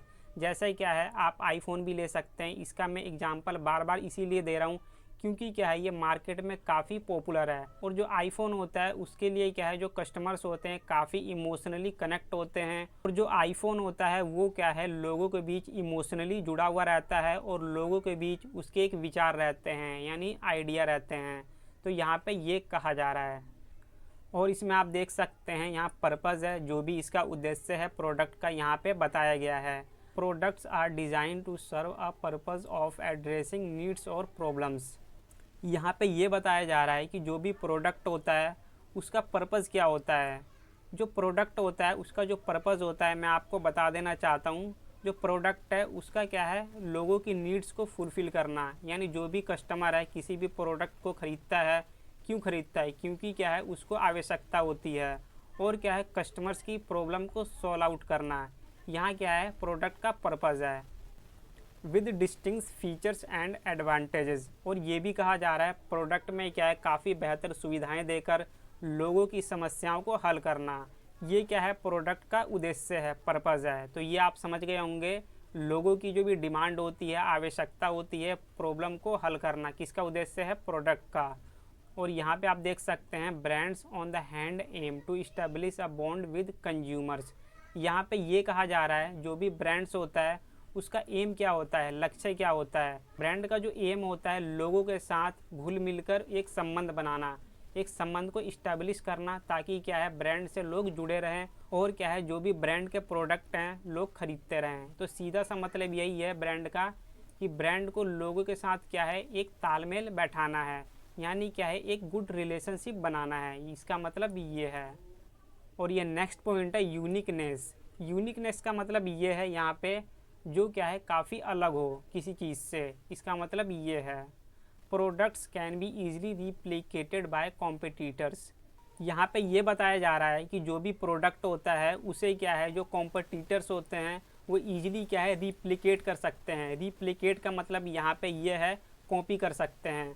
जैसे क्या है आपने मार्केट में देखा होगा कोई भी प्रोडक्ट यदि पॉपुलर हो जाता है कस्टमर्स के बीच, तो क्या होता है कुछ कॉम्पिटिटर ऐसे भी आते हैं जो कि क्या है सेम प्रोडक्ट कॉपी करके उसे बेचने लगते हैं। तो यहाँ पे ये कहा जा रहा है, यानी मतलब ये निकलता है कि जो प्रोडक्ट है उसे ईजिली कॉपी किया जा सकता है। और ये नेक्स्ट पॉइंट है brands possess an essence that is challenging to duplicate, emotional and reputation cultivated over time that is difficult to copy. यहाँ पे ये कहा जा रहा है जो भी ब्रांड के बारे में लोगों के वैल्यूज़ होते हैं, इमोशनल वैल्यू और रेपुटेशंस, ये क्या है कोई भी कॉपी नहीं कर सकता है। यहाँ पे क्या है मैं आपको एक एग्जांपल देता हूँ। जैसे क्या है ये सैमसंग का फ़ोन है, ठीक है। इसके बारे में मेरी एक इमेज है कि जो ये फ़ोन है इसके जो कैमरा क्वालिटी है काफ़ी अच्छी है। तो यहाँ पे क्या है मैं इससे एक इमोशनली कनेक्ट हूँ, और क्या है ये मेरी रेपुटेशन को बढ़ाता है मार्केट में, जो कि क्या है एस सीरीज़ वाले जो फ़ोन आते हैं इसके काफ़ी अच्छे होते हैं। तो इसकी क्या है मेरे अंदर एक रेपुटेशन बन गई है, और क्या है इमोशनली मैं इससे कनेक्ट हो गया हूँ। तो क्या है जो भी मेरी एक प्रतिष्ठा है, इमोशनल है, इसे कोई भी कॉपी नहीं कर सकता, क्योंकि क्या है मैं इस फ़ोन से इमोशनली कनेक्ट हूँ। जो ये सारी चीज़ें होती हैं इमोशनल, रेपुटेशन, इसे कोई भी ब्रांड कॉपी नहीं कर सकता। लेकिन क्या है जो प्रोडक्ट है उसे कोई भी कॉपी कर सकता है और उसे सेल कर सकता है। और यहाँ पे आप देख सकते हैं ओरिजिन। ओरिजिन का मतलब ये है कि इसका उत्पत्ति कैसे हुआ, जन्म कैसे हुआ। Companies bring products to life through research, development and production process. यहाँ पे ये कहा जा रहा है कि जो भी कंपनी प्रोडक्ट को लॉन्च करती है, प्रोडक्ट को बनाती है, वो क्या है पहले रिसर्च करती है, फिर क्या है जो भी प्रोडक्शन का उसका प्रोसेस होता है उसको फॉलो करती है, तभी क्या है प्रोडक्ट को मार्केट में लॉन्च करती है। तो सीधा सा मतलब यहाँ पे यही है, कोई भी प्रोडक्ट को बनाने से पहले क्या है उसके बारे में रिसर्च किया जाता है, तभी क्या है उसे मार्केट में यहाँ पे लॉन्च किया जाता है। यहाँ पे यही इसका मीनिंग है। Okay, brands are a fusion of company initiatives such as marketing efforts, and story telling and customer interaction. यहाँ पे ये कहा जा रहा है कि जो भी ब्रांड है उसका ओरिजिन कैसे होता है, उसकी ब्रांड वैल्यू कैसे बनती है। तो मैं आपको बता देना चाहता हूँ, ब्रांड तभी ब्रांड बनता है जब क्या है वो मार्केट में एफर्ट्स लगाता है और क्या है उसकी स्टोरी टेलिंग काफ़ी अच्छी होनी चाहिए। स्टोरी टेलिंग का मतलब यहाँ पे ये है कस्टमर से अच्छे से इंटरेक्ट कर पाए, वो अपनी बातों को उन तक पहुँचा पाए कि जो भी उनका ब्रांड है उसकी वैल्यू क्या है, उसे क्यों यूज करना चाहिए और उनका क्या है स्टेटस कैसे बढ़ पाएगा जो भी कस्टमर यूज करते हैं। तो यहाँ पे ये है the perception and engagement of people shape a brand identity. और क्या है जब ब्रांड के बारे में लोगों की एक परसेप्शन बन जाता है कि ये जो ब्रांड है काफ़ी अच्छा है, फिर क्या है उसकी एक खुद की ब्रांड आइडेंटिटी बन जाती है। यहाँ पे आप देख सकते हैं, ठीक है। तो यहाँ पे यही कहा जा रहा है कि जो ब्रांड है उसका ओरिजिन कब होता है, जब क्या है वो कस्टमर से अच्छे से इंटरेक्ट कर पाए और क्या है मार्केट में काफ़ी एफर्ट लगाए जो भी उनके एडवर्टाइजमेंट के तरीके होते हैं उसके द्वारा, ठीक है। तो ये चीज़ आप समझ गए होंगे। और ये नेक्स्ट पॉइंट है ड्यूरेबिलिटी। ड्यूरेबिलिटी का मतलब ये है कि जो भी प्रोडक्ट है वो मार्केट में कब तक टिका रहता है। यहाँ पे आप देख सकते हैं products have a life span due to advancement and shifting consumer preference that may render them outdated. यहाँ पे ये कहा जा रहा है जो प्रोडक्ट होता है उसका जो टाइम पीरियड होता है वो काफ़ी कम होता है और क्या है यदि टाइम के अकॉर्डिंग प्रोडक्ट में चेंज नहीं किए जाएंगे तो क्या होता है जो भी कस्टमर होते हैं वो दूसरे प्रोडक्ट की ओर शिफ्ट हो जाते हैं। जैसे क्या है आपने पहले एक सर्फ का नाम सुना होगा जो डिटर्जेंट है, निरमा डिटर्जेंट। पहले क्या है 90s के टाइम में काफ़ी पॉपुलर था, लेकिन आज के टाइम में देखेंगे तो इसकी जो डिमांड है काफ़ी कम हो गई है। क्यों कम हो गई है? क्योंकि क्या है उस डिटर्जेंट ने खुद को टाइम के अकॉर्डिंग चेंज नहीं किया। तो यहाँ पे यही कहा जा रहा है कि यदि आप प्रोडक्ट में धीरे धीरे चेंजेस नहीं लाएंगे तो क्या है लोग उसे भूल जाएंगे और क्या है वो एक आउटडेटेड प्रोडक्ट हो जाएगा। फिर क्या है लोग दूसरी ओर शिफ्ट हो जाएंगे। जैसे कि आपने देखा होगा आज के टाइम में ज़्यादातर क्या है दूसरे डिटर्जेंट यूज किए जाते हैं, जैसे घड़ी सर्फ और टाइड हो गया, सर्फ एक्सल हो गया। Strong brands can stand the test of time for decades. They evolve in response to market dynamics while staying true to their values. यहाँ पे ये कहा जा रहा है जो भी स्ट्रॉन्ग ब्रांड होते हैं वो क्या है मार्केट में काफ़ी लंबे समय तक टिके रहते हैं। क्यों टिके रहते हैं? क्योंकि क्या है उन्होंने टाइम के अकॉर्डिंग खुद को चेंज कर लिया है, इसीलिए क्या है वो आज के टाइम में टिके हुए हैं। इन दोनों में अंतर यही है, प्रोडक्ट क्या है खुद को चेंज नहीं कर पाते हैं तो क्या है वो पुराने हो जाते हैं, उन्हें लोग नापसंद करते हैं। और जो ब्रांड है इसीलिए लंबे समय तक टिके रहते हैं क्योंकि क्या है वो खुद को टाइम के अकॉर्डिंग धीरे धीरे चेंज करते रहते हैं। तो यहाँ पे क्या है यही डिफरेंस है दोनों के अंदर। तो ये चीज़ें आपको क्लियर हो गई होंगी दोनों, ठीक है। और ये नीचे देख लेते हैं value proposition. Products offer utility by solving problems और मीटिंग नीड्स। यहाँ पे ये कहा जा रहा है कि जो प्रोडक्ट है वो क्या है लोगों की समस्याओं को हल करते हैं, प्रॉब्लम को सॉल्व आउट करते हैं और जो भी उनकी आवश्यकताएं होती हैं उसके हिसाब से अपने प्रोडक्ट को बनाते हैं। इससे क्या होता है जो भी प्रोडक्ट है उसकी मार्केट में यूटिलिटी बनी रहती है। ऐसा क्यों होता है कि प्रोडक्ट की यूटिलिटी बनी रहती है? क्योंकि क्या है वो लोगों की प्रॉब्लम्स को सॉल्व करता है, ठीक है। और ये आप देख सकते हैं ब्रांड्स के बारे में। Brands provide value through connection that resonate with individuals. It fosters a feeling of connection, a sense of affiliation with N identity and the assurance of N encounter. इस पॉइंट में ये कहा जा रहा है कि जो भी कस्टमर होता है उसे ब्रांड से एक विश्वास दिलाते हैं कि हम आपके साथ इंडिविजुअली कनेक्ट रहेंगे और जो भी आपकी भावनात्मक लगाव है उसके साथ जुड़े रहेंगे और आपको एक आइडेंटिटी देंगे। इसीलिए क्या है ब्रांड्स यहाँ पे पॉपुलर हैं, यहाँ पे ये कहा जा रहा है। और ये नेक्स्ट पॉइंट है, आप देख सकते हैं the functional versus the emotional. यहाँ पे क्या है हम ये पढ़ेंगे कि जो भी प्रोडक्ट एंड ब्रांड होते हैं वो किस तरीके से फंक्शनल है, यानी किस तरीके से काम करते हैं और किस तरीके से वो इमोशनली कनेक्ट हैं। A product is design to solve a problem. यहाँ पे ये कहा जा रहा है कि जो भी प्रोडक्ट को डिज़ाइन किया जा रहा है, प्रोडक्ट को बनाया जा रहा है, वो किस लिए बनाया जा रहा है? ताकि कस्टमर की प्रॉब्लम को सॉल्व किया जा सके। For example a smartphone is a product that allows you to make calls and browse the internet. यहाँ पे ये कहा जा रहा है स्मार्टफोन के बारे में, जो स्मार्टफोन है किस लिए बनाया जाता है, ताकि क्या है लोग उससे कॉल कर सकें और क्या है उसमें इंटरनेट चला सकें, यहाँ पे ये कहा जा रहा है। तो यहाँ पे हमें ये पता लगता है कि जो प्रोडक्ट है एक्चुअल नीड के ऊपर बनाया जाता है। और ये नेक्स्ट पॉइंट है इसमें, however an iPhone is a brand while many products offer the same features as an iPhone. The brand offers a sense of prestige, a specific user interface experience and a connection to an ecosystem of innovation। तो यहाँ पे आप देख सकते हैं इस line में ये कहा जा रहा है while many products offer the same features as an iPhone। यहाँ पे ये कहा जा रहा है प्रोडक्ट के द्वारा वो क्या है सेम चीज़ें बना रहे हैं आईफोन की तरह, लेकिन क्या है जो आईफोन है यानी जो ब्रांड है वो लोगों को क्या है एक प्रेस्टीज ऑफर करता है। प्रेस्टीज का मतलब यहाँ पे ये है जो कोई भी आईफोन को परचेज़ करता है उसकी क्या है एक प्रतिष्ठा बढ़ जाती है, यानी क्या है रेपुटेशन मिलती है। A specific user interface experience, और क्या है एक अलग टाइप का एक्सपीरियंस मिलता है जब वो इंटरफेस को यूज करते हैं आईफोन के। तो और यहाँ पे ये है कनेक्शन टू एन इकोसिस्टम, और उनको ऐसा लगता है कि हमने इकोसिस्टम में एक अलग कनेक्शन इस्टेब्लिश कर लिया है इनोवेशन में। और ये नेक्स्ट पॉइंट है ऑब्सोलेसेंस वर्सेस लॉन्जेविटी। ऑब्सोलेसेंस का मतलब ये है कोई भी चीज़ अप्रचलित हो जाती है जब उसकी डिमांड कम हो जाए, अनपॉपुलर हो जाए, उसे हम बोलते हैं ऑब्सोलेसेंस। और लॉन्जेविटी का मतलब ये है जो लंबे समय तक टिकाऊ रहती है, उसे हम बोलते हैं longevity. Okay, products have life cycles, they are launched, they grow, they mature and eventually they are replaced by better technology. इसमें ये कहा जा रहा है कि जो भी एक प्रोडक्ट होता है उसका क्या है एक खुद का लाइफ साइकिल होता है। लाइफ साइकिल का मतलब यहाँ पे ये है कि जो प्रोडक्ट है वो मार्केट में कब तक टिका रहेगा।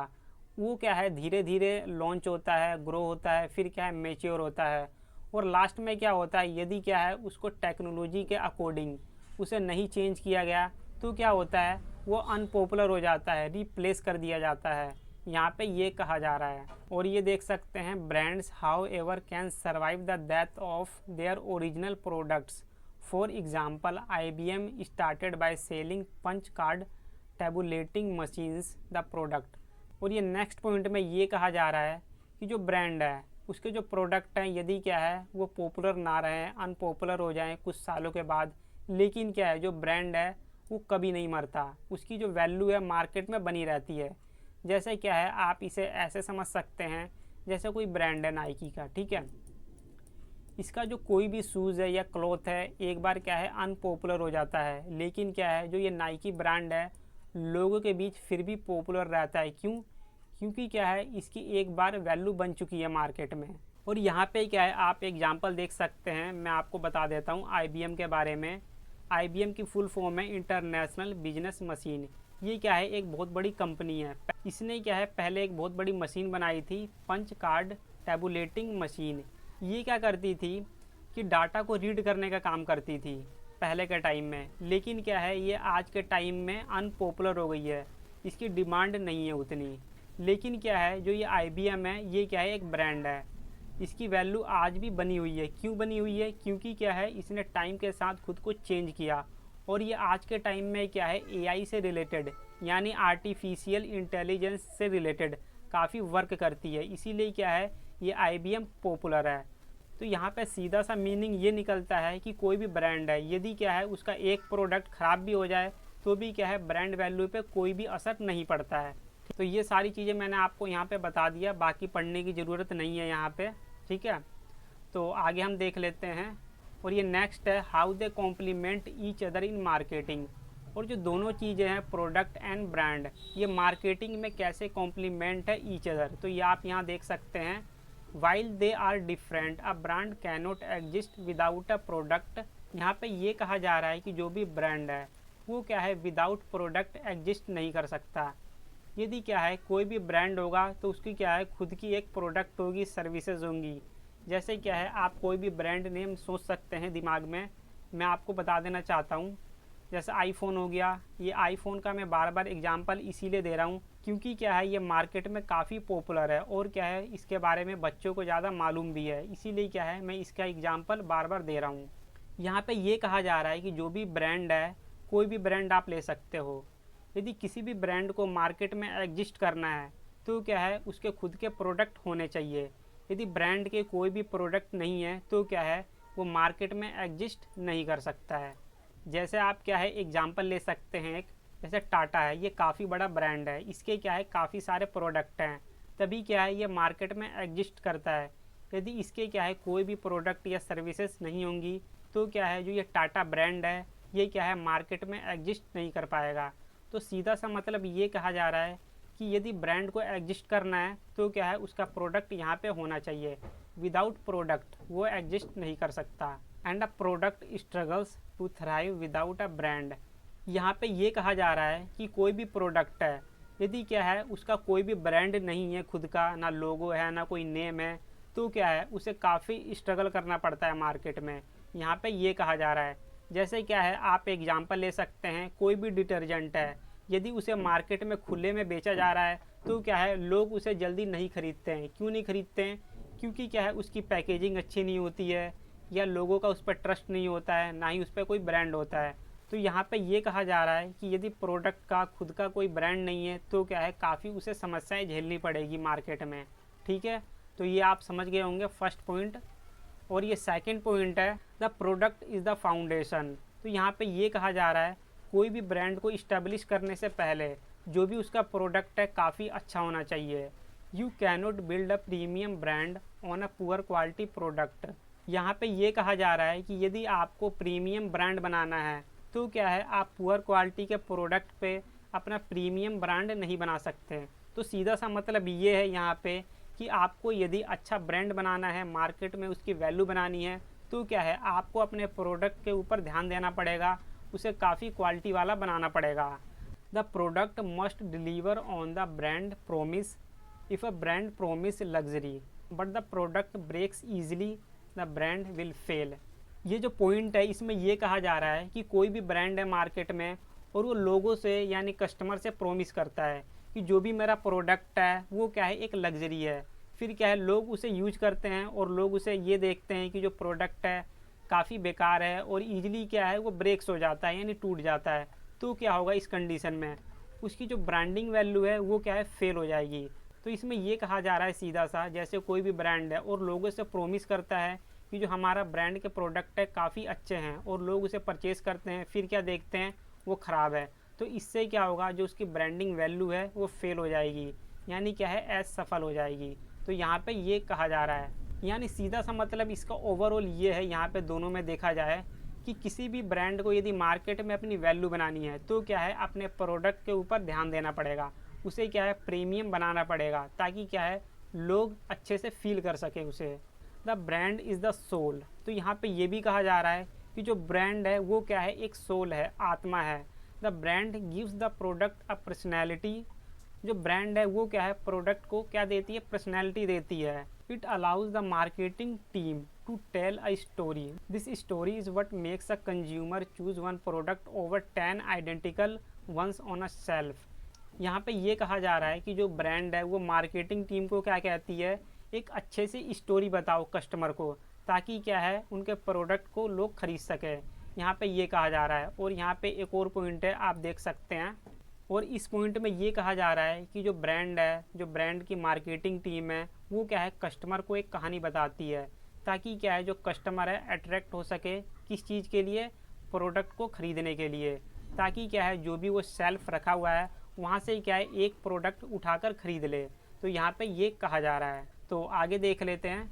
और ये लास्ट पॉइंट है इस क्वेश्चन का, सिनर्जी इन वैल्यू। सिनर्जी का मतलब क्या होता है, जब दो चीज़ें या दो से ज़्यादा चीज़ें आपस में मिलकर काम करती है और क्या है वो सक्सेस हो जाती हैं, तो उसे हम बोलते हैं सिनर्जी। तो यहाँ पे आप देख सकते हैं ये क्या कॉन्टेक्स्ट है, यहाँ पे क्या है प्रोडक्ट एंड ब्रांड को लेकर ये कहा जा रहा है कि जब ये दोनों मिलकर साथ काम करते हैं तो क्या है ये सफल हो जाते हैं। तो आप ये देख सकते हैं, when a product and brand are perfectly aligned.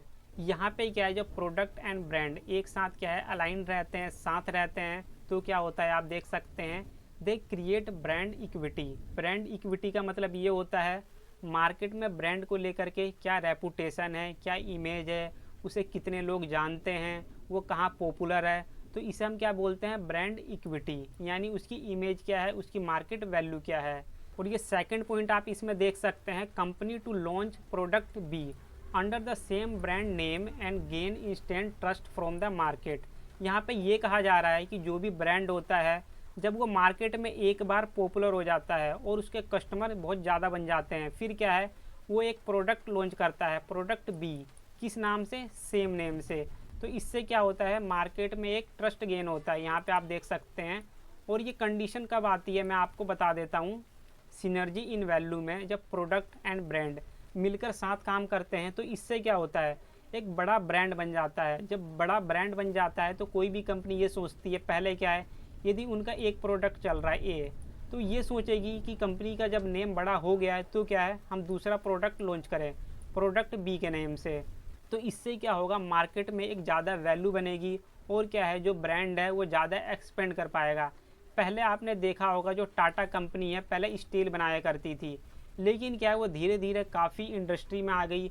वो क्या है अब सॉफ्टवेयर भी बनाती है, TCS कंसल्टेंसी आपने नाम सुना होगा, और भी क्या है जैसे व्हीकल हो गए, और भी इनके काफ़ी सारे प्रोडक्ट हैं।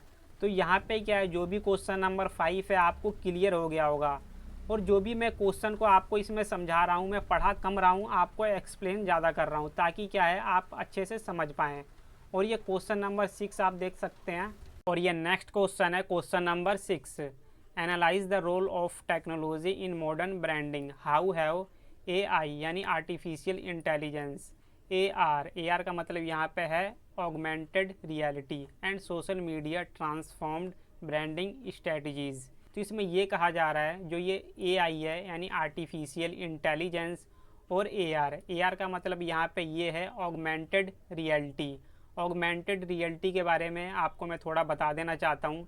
इसका मैं आपको एक एग्जांपल देता हूँ। जैसे क्या है, आपने स्नैपचैट यूज किया होगा, उसमें क्या है जैसे हम फ़ोटो खींचते हैं तो कई बार हम चाहते हैं कि हमारे सिर के ऊपर 2 सींग आ जाए, तो क्या है हम लगा सकते हैं। ये क्या है, एक वर्चुअल इमेजिनेशन है। तो इसी में क्या होता है, AR में यही होता है कि हम क्या है वर्चुअली चीज़ देख सकते हैं। और इसमें AR में क्या है काफ़ी चीज़ें होती हैं, इसमें हम ब्रांडिंग प्रमोट करते हैं और जो भी हेल्थ केयर है वहाँ पे भी इसका यूज किया जाता है। आगे मैं थोड़ा और एक्सप्लेन करके बताऊँगा इसमें, ठीक है। एंड सोशल मीडिया, ये तो आपको पता होगा, यूट्यूब, फेसबुक, इंस्टाग्राम, ये सारी चीज़ें क्या है, सोशल मीडिया है। तो यहाँ पे सीधा सा मतलब ये है कि मॉडर्न टाइम में जो भी हम ब्रांड को प्रमोट करते हैं उसमें क्या है टेक्नोलॉजी का क्या रोल है, AI का क्या रोल है, और जो AR है उसका भी क्या रोल है, और सोशल मीडिया, ये सारी चीज़ें आपको यहाँ पे क्या है बतानी है। तो यहाँ पे आप देख सकते हैं ये आंसर है, the technological revolution in branding. जो ब्रांडिंग है किसी भी चीज़ की, उसमें टेक्नोलॉजी का क्या रेवोल्यूशन है, क्या यूज है, क्या उपयोग है। तो यहाँ पे आप देख सकते हैं, in the past branding was a broadcast model, brands spoke to consumer through billboards and TV ads.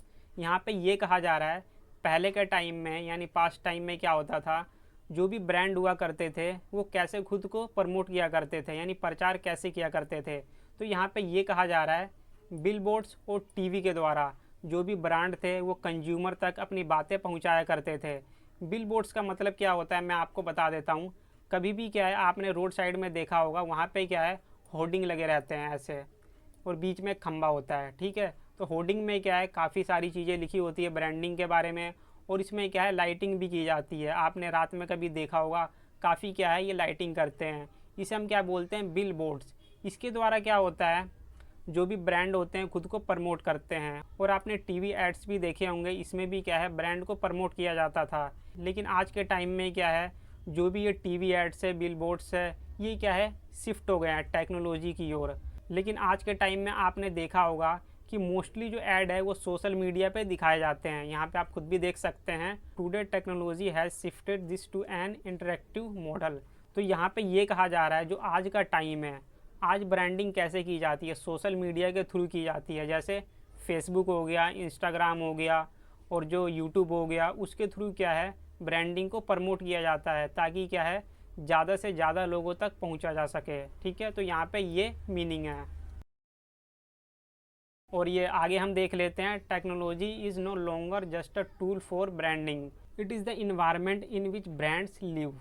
तो यहाँ पे ये कहा जा रहा है जो टेक्नोलॉजी है वो सिर्फ क्या है ब्रांडिंग को प्रमोट करने का टूल नहीं है। और यहाँ पे ये भी कहा जा रहा है it is the environment in which brands live.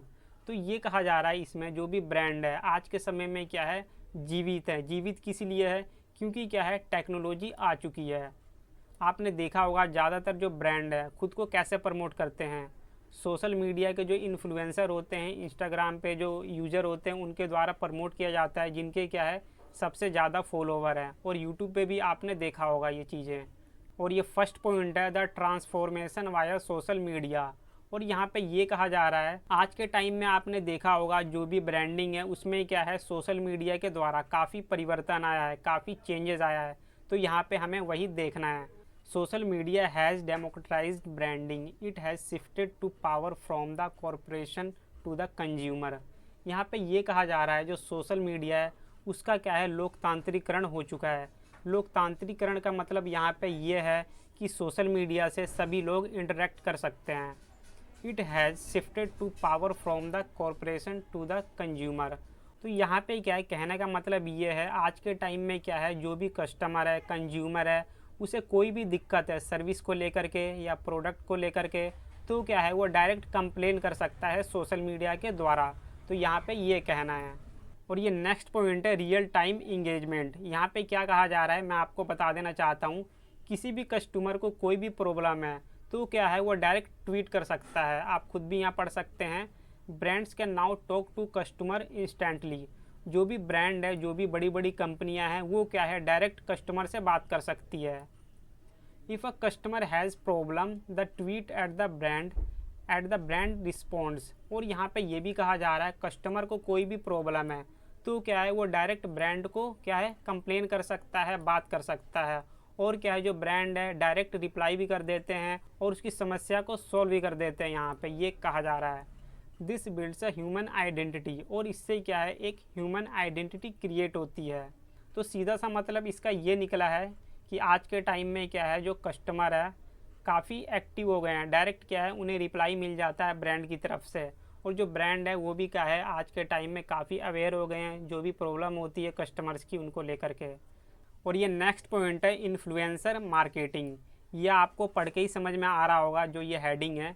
यहाँ पे ये कहा जा रहा है जो बड़े बड़े यूट्यूबर होते हैं और जो इंस्टाग्राम इन्फ्लुएंसर होते हैं वो क्या करते हैं, जो भी ब्रांड के प्रमोशन आते हैं उसे प्रमोट करते हैं और अच्छा खासा पैसा कमाते हैं। आप में से कई सारे स्टूडेंट इंस्टाग्राम और यूट्यूब चलाते होंगे, तो आपने भी देखा होगा जिनके क्या है ज़्यादातर फॉलोवर होते हैं। तो क्या है जो भी ब्रांड उनके पास आता है तो क्या है उस प्रोडक्ट के बारे में या सर्विस के बारे में आपको बताते हैं और उन्हें क्या है जो ब्रांड है काफ़ी अच्छा खासा पैसा देता है।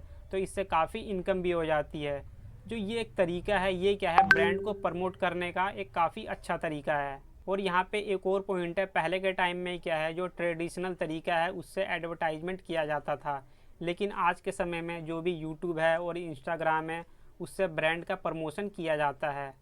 नेक्स्ट पॉइंट है डाटा ड्रिवन टारगेटिंग। इसमें क्या होता है मैं आपको एक एग्जांपल दूंगा, उसके थ्रू आप अच्छे से समझ पाएंगे। आज के टाइम में क्या है सभी बच्चे जो भी स्टूडेंट है वो क्या है सोशल मीडिया का यूज करते हैं, इंस्टाग्राम, यूट्यूब और जो बाकी सोशल मीडिया के प्लेटफॉर्म हैं उसका यूज करते हैं।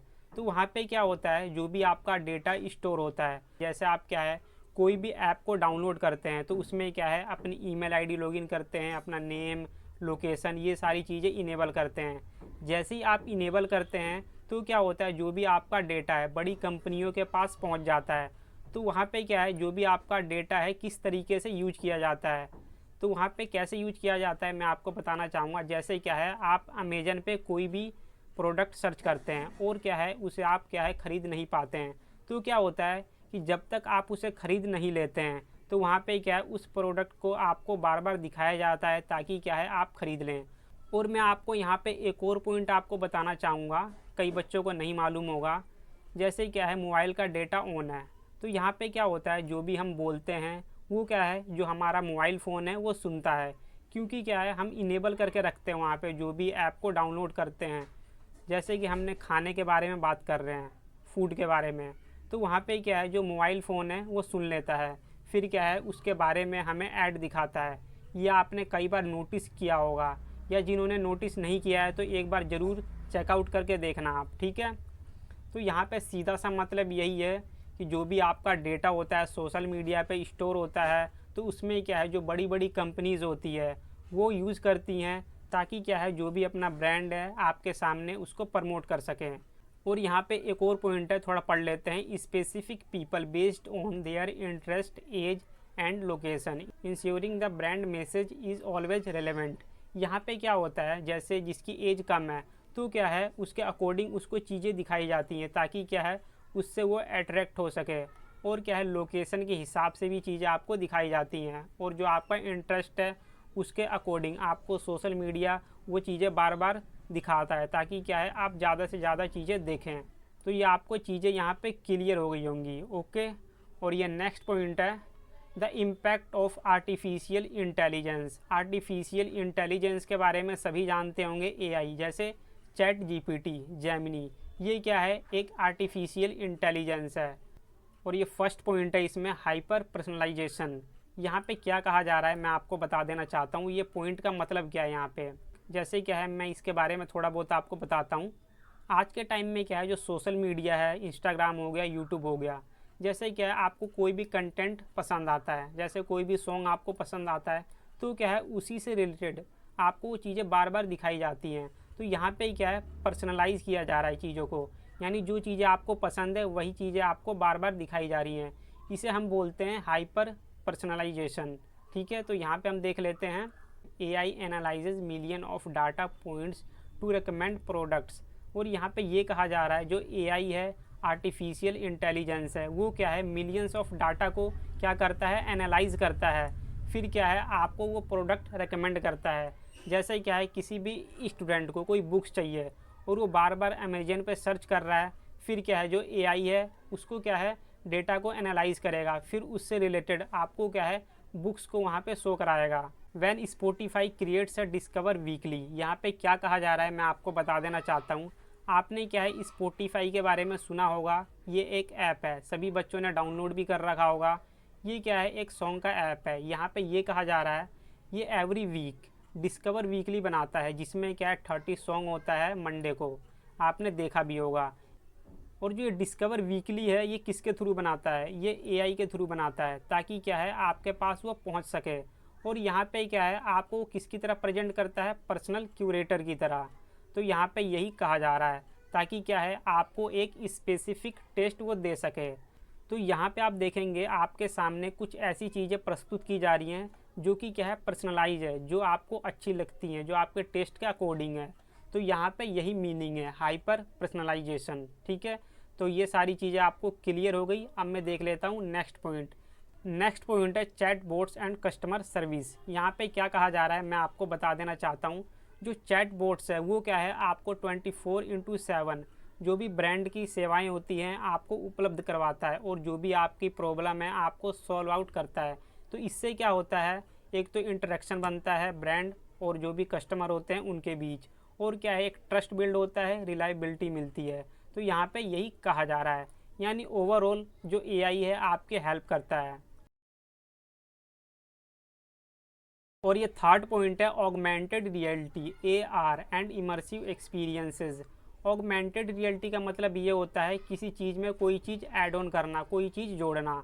इससे रिलेटेड मैं आपको एक एग्जांपल देता हूँ। आपने क्या है पोकेमॉन गो जो गेम्स होता है उसके बारे में सुना होगा, वो क्या है एक ऑगमेंटेड रियलिटी के ऊपर आधारित है। और क्या है आपने स्नैपचैट के बारे में सुना होगा, जैसे हम उससे अपनी फ़ोटो खींचते हैं, सेल्फी लेते हैं, और हम चाहते हैं कि हमारे सिर के ऊपर 2 सींग आ जाए, या फ्लावर्स आ जाएं, या लव का सिंबल आ जाए, जिससे क्या है एक वर्चुअल इमेज क्रिएट होती है। तो वहाँ पे क्या है ऑगमेंटेड रियलिटी का यूज होता है। तो यहाँ पे इसी के बारे में हम पढ़ने वाले हैं। और जो ये ऑगमेंटेड रियलिटी है इसने क्या है डिजिटल और फिजिकल वर्ल्ड को काफ़ी कम कर दिया है, जो भी उसके बीच गैप होता है उसको मिटा दिया है, यहाँ पे ये कहा जा रहा है। यहाँ पे फर्स्ट पॉइंट आप देख सकते हैं ट्राई बिफोर यू बाय। तो इसका मतलब क्या है, पहले क्या है आपको ट्राई करना है फिर कोई चीज़ बाय करनी है। और यहाँ पे आप देख सकते हैं, मैं आपको समझा देता हूँ। ये जो ब्रांड है, आपने एक ब्रांड के बारे में सुना होगा अकाया। ये क्या है एक ऐप का यूज करती है, जिससे क्या करती है किसी भी रूम में जाती है या किसी भी होटल या कमरे में जाती है, वहाँ पे क्या करती है एक प्लेस की फ़ोटो खींचती है। तो उससे ये आइडेंटिफाई करती है जो ये प्लेस है यहाँ पे जो फर्नीचर है अच्छे से आ जाएगा या नहीं आ जाएगा। क्योंकि कई बार ये भी होता है स्पेस छोटा रहता है तो हम अंदाज़ा नहीं लगा पाते हैं कि यहाँ पे ये फर्नीचर टेबल या कुर्सी आएगी या नहीं आएगी। तो वहाँ पे क्या है, जो ये अकाई है ये क्या करता है, उस जगह की फ़ोटो खींचता है और आइडेंटिफाई कर लेता है कि यहाँ पे फर्नीचर फिट होगा या नहीं होगा। तो इसे हम क्या कह सकते हैं, augmented reality. Brands like IKEA use AR app to let customer see how furniture would look in their actual living room. तो यहाँ पे आप देख सकते हैं इस ऐप का यूज इसीलिए किया जा रहा है ताकि जो भी लिविंग रूम में हम फर्नीचर रखते हैं वो किस तरीके से हमें दिखाई देता है।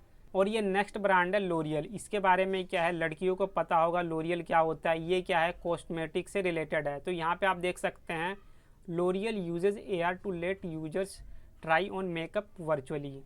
लोरियल है ये क्या करता है, AR का यूज इस तरीके से करता है कि जो भी गर्ल्स हैं वो मेकअप को क्या है वर्चुअली ट्राई कर सकती हैं कि वो किस तरीके का मेकअप लगा रही हैं या किस तरीके से वो दिख रही हैं। तो यहाँ पे ये कहा जा रहा है। तो सीधा सा मतलब ये है, ये जो AR है ये क्या है, इसके काफ़ी यूजेस हैं। जैसे क्या है, फर्नीचर के लिए आप हेल्प ले सकते हैं कि वो किस जगह फिट होगा या नहीं होगा, और लोरियल में भी आप देख सकते हैं। और क्या है, इसका हॉस्पिटल में भी यूज होता है, और जो भी आपने स्नैपचैट चलाया वहाँ भी यूज होता है कि आपकी फ़ोटो किस तरीके से दिख रही है, आपका फेस का एक्सप्रेशन कैसा है। तो ये चीज़ें आपको यहाँ पे क्लियर हो गई होंगी। तो यहाँ पे क्या है, क्वेश्चन नंबर 6 ओवर होता है। और ये लास्ट क्वेश्चन है इस लेसन का, question number 7। How do brands like Starbucks and Amazon engage with customers to build loyalty and trust. ये जो क्वेश्चन है इसमें ये कहा जा रहा है कि जो ये दो बड़े ब्रांड है स्टारबक्स एंड अमेजन, ये कस्टमर से किस प्रकार डील करते हैं ताकि क्या है वो कस्टमर का दिल जीत सके, यानी क्या है वो ट्रस्ट को बिल्ड कर सके और लॉयल्टी को। तो यहाँ पे सीधा सा मतलब ये है, साधारण वर्ड में आपको बता देना चाहता हूँ, जो अमेजन है और जो स्टारबक्स है ऐसा क्या काम करें ताकि क्या है वो लोगों के विश्वास को जीत सकें, इसके बारे में हमें यहाँ पे बताना है। In the 21st century loyalty is not just about having a good product, it is about the customer experience. ये जो लाइन है इसमें ये कहा जा रहा है, जो आज का टाइम है 21वीं शताब्दी, यहाँ पे क्या है सिर्फ प्रोडक्ट बेहतर है तो इसका मतलब ये नहीं है कि वो लॉयल्टी गेन कर लेगा जो भी ये ब्रांड है। तो यहाँ पे ये भी कहा जा रहा है कि जो भी प्रोडक्ट है उसमें क्या है, जो कस्टमर है उसका एक्सपीरियंस काफ़ी अच्छा होना चाहिए। आप यहाँ देख सकते हैं Starbucks and Amazon are master of this.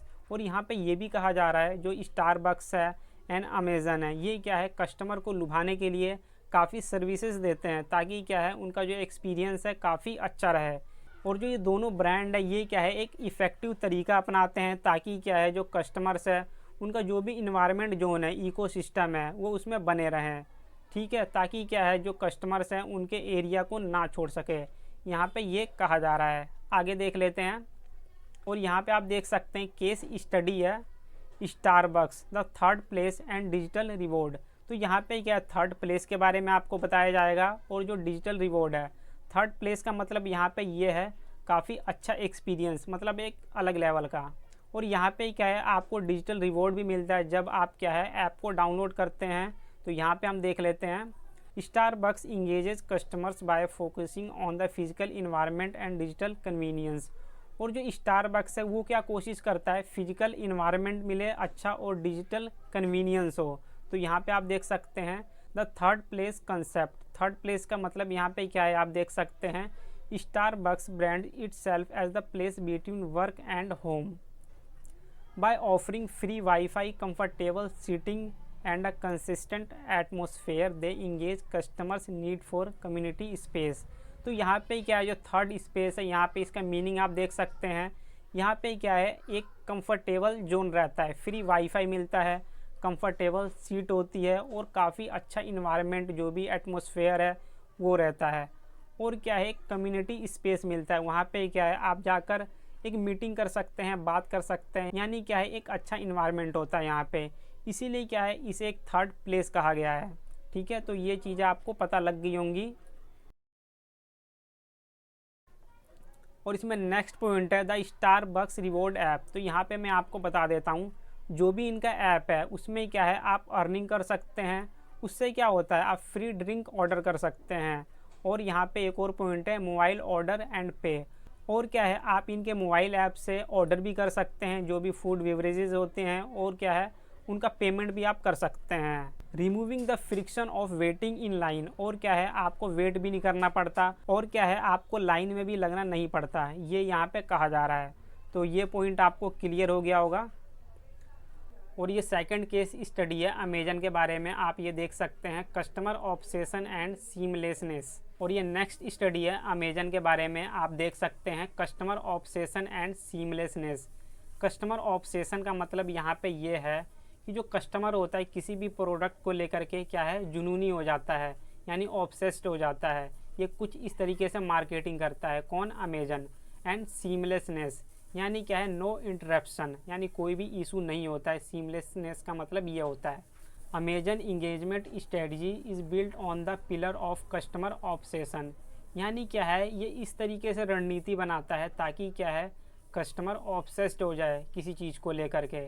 इस तरीके से ये लोग मार्केटिंग करते हैं यहाँ पे। और आगे देख लेते हैं, रिड्यूसिंग फ्रिक्शन, यानी क्या है जो भी प्रॉब्लम होती है उसको यहाँ पे सॉल्व आउट किया जाता है। आप देख सकते हैं, Amazon builds trust by making the buying process as easy as possible, यानी जो कस्टमर है किसी भी चीज़ को ईजिली परचेज कर सके, इसके लिए क्या है वो ईजी टू ईजी प्रोसेस बनाता है। यहाँ पे आप देख सकते हैं क्लिक ऑर्डरिंग, एक क्लिक में क्या है आप ऑर्डर कर सकते हैं जो भी आपका एड्रेस है उसे फिल करके और आप पेमेंट करके। और यहाँ पे एक और पॉइंट है प्राइम शिपिंग। प्राइम शिपिंग में क्या होता है, जैसे कोई भी आप आइटम ऑर्डर करते हैं, प्रोडक्ट को ऑर्डर करते हैं और आप चाहते हैं वो आपके घर पर जल्दी डिलीवर हो जाए, तो क्या है प्राइम शिपिंग आप चूज़ कर सकते हैं। इसके लिए क्या है थोड़ा आपको एक्स्ट्रा पे आउट करना पड़ता है, ठीक है। Creates a sense of instant gratification, और यहाँ पे ये भी कहा जा रहा है create a sense of instant gratification. और जब भी क्या है वो ऑर्डर करता है और उसके बाद जल्दी से कोई भी प्रोडक्ट पहुँच जा रहा है तो क्या है जो कस्टमर है काफ़ी खुश हो जाता है, तो इससे क्या है इंस्टेंट ग्रेटिफिकेशन मिलता है उसे। द रिव्यू इकोसिस्टम, यहाँ पे आप देख सकते हैं, यहाँ पे क्या है आपको होनेस्ट रिव्यू मिलता है, जो भी कस्टमर का रिव्यू होता है यहाँ आपको मिल जाएगा। इससे क्या है आप आइडिया लगा सकते हैं कि जो भी प्रोडक्ट है उसका जो रिव्यू है गुड है या बैड है। तो उससे क्या होता है जो भी वहाँ पे प्रोडक्ट है उसके बारे में आपको पता लग जाता है कि ये प्रोडक्ट कैसा है। तो यहाँ पे ये है इसका मतलब। और जो ये रिव्यू होता है इससे क्या होता है कस्टमर के अंदर अमेजन के प्रति विश्वास बढ़ता है, यहाँ पे ये कहा जा रहा है अमेजन बिल्ड्स ट्रस्ट, ठीक है। और पर्सनलाइज्ड रिकमेंडेशन, इसमें क्या है जो अमेजन है वो क्या करता है कस्टमर को एक पर्सनलाइज्ड रिकमेंडेशन सेंड करता है। आपने देखा होगा customers who boat this also boat, यानी किसी कस्टमर ने कोई चीज़ परचेज कर ली है तो क्या है आप भी उसको परचेज कीजिए, ये यहाँ पे कहा जा रहा है। और ये आप देख सकते हैं conclusion, both brands prove that loyalty is won by solving the customer pen points. तो यहाँ पे आप देख सकते हैं यहाँ पे काफ़ी अच्छी बात कही गई है। जो दोनों ब्रांड है स्टारबक्स एंड अमेजन, वो क्या करते हैं कस्टमर की जो भी प्रॉब्लम है उसको सॉल्व आउट करते हैं ताकि क्या है उनकी लॉयल्टी मिल सके।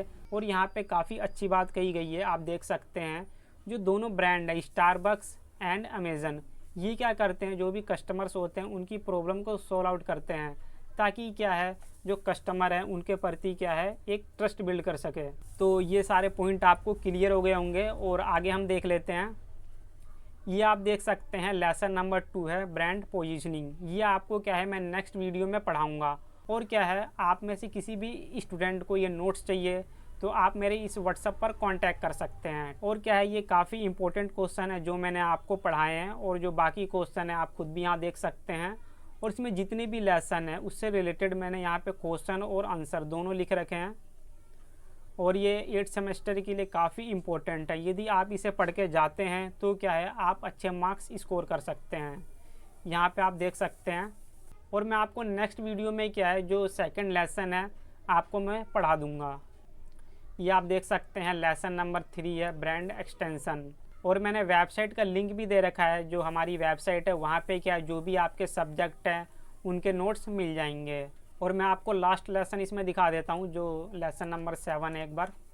और ये लास्ट लेसन है, आप देख सकते हैं lesson number 7 designing marketing programs. तो आई होप दोस्तों इस वीडियो से आपको काफ़ी हेल्प मिली होगी। तो thank you for watching this video दोस्तों। अब मिलते हैं नेक्स्ट वीडियो में। जय हिंद, जय भारत।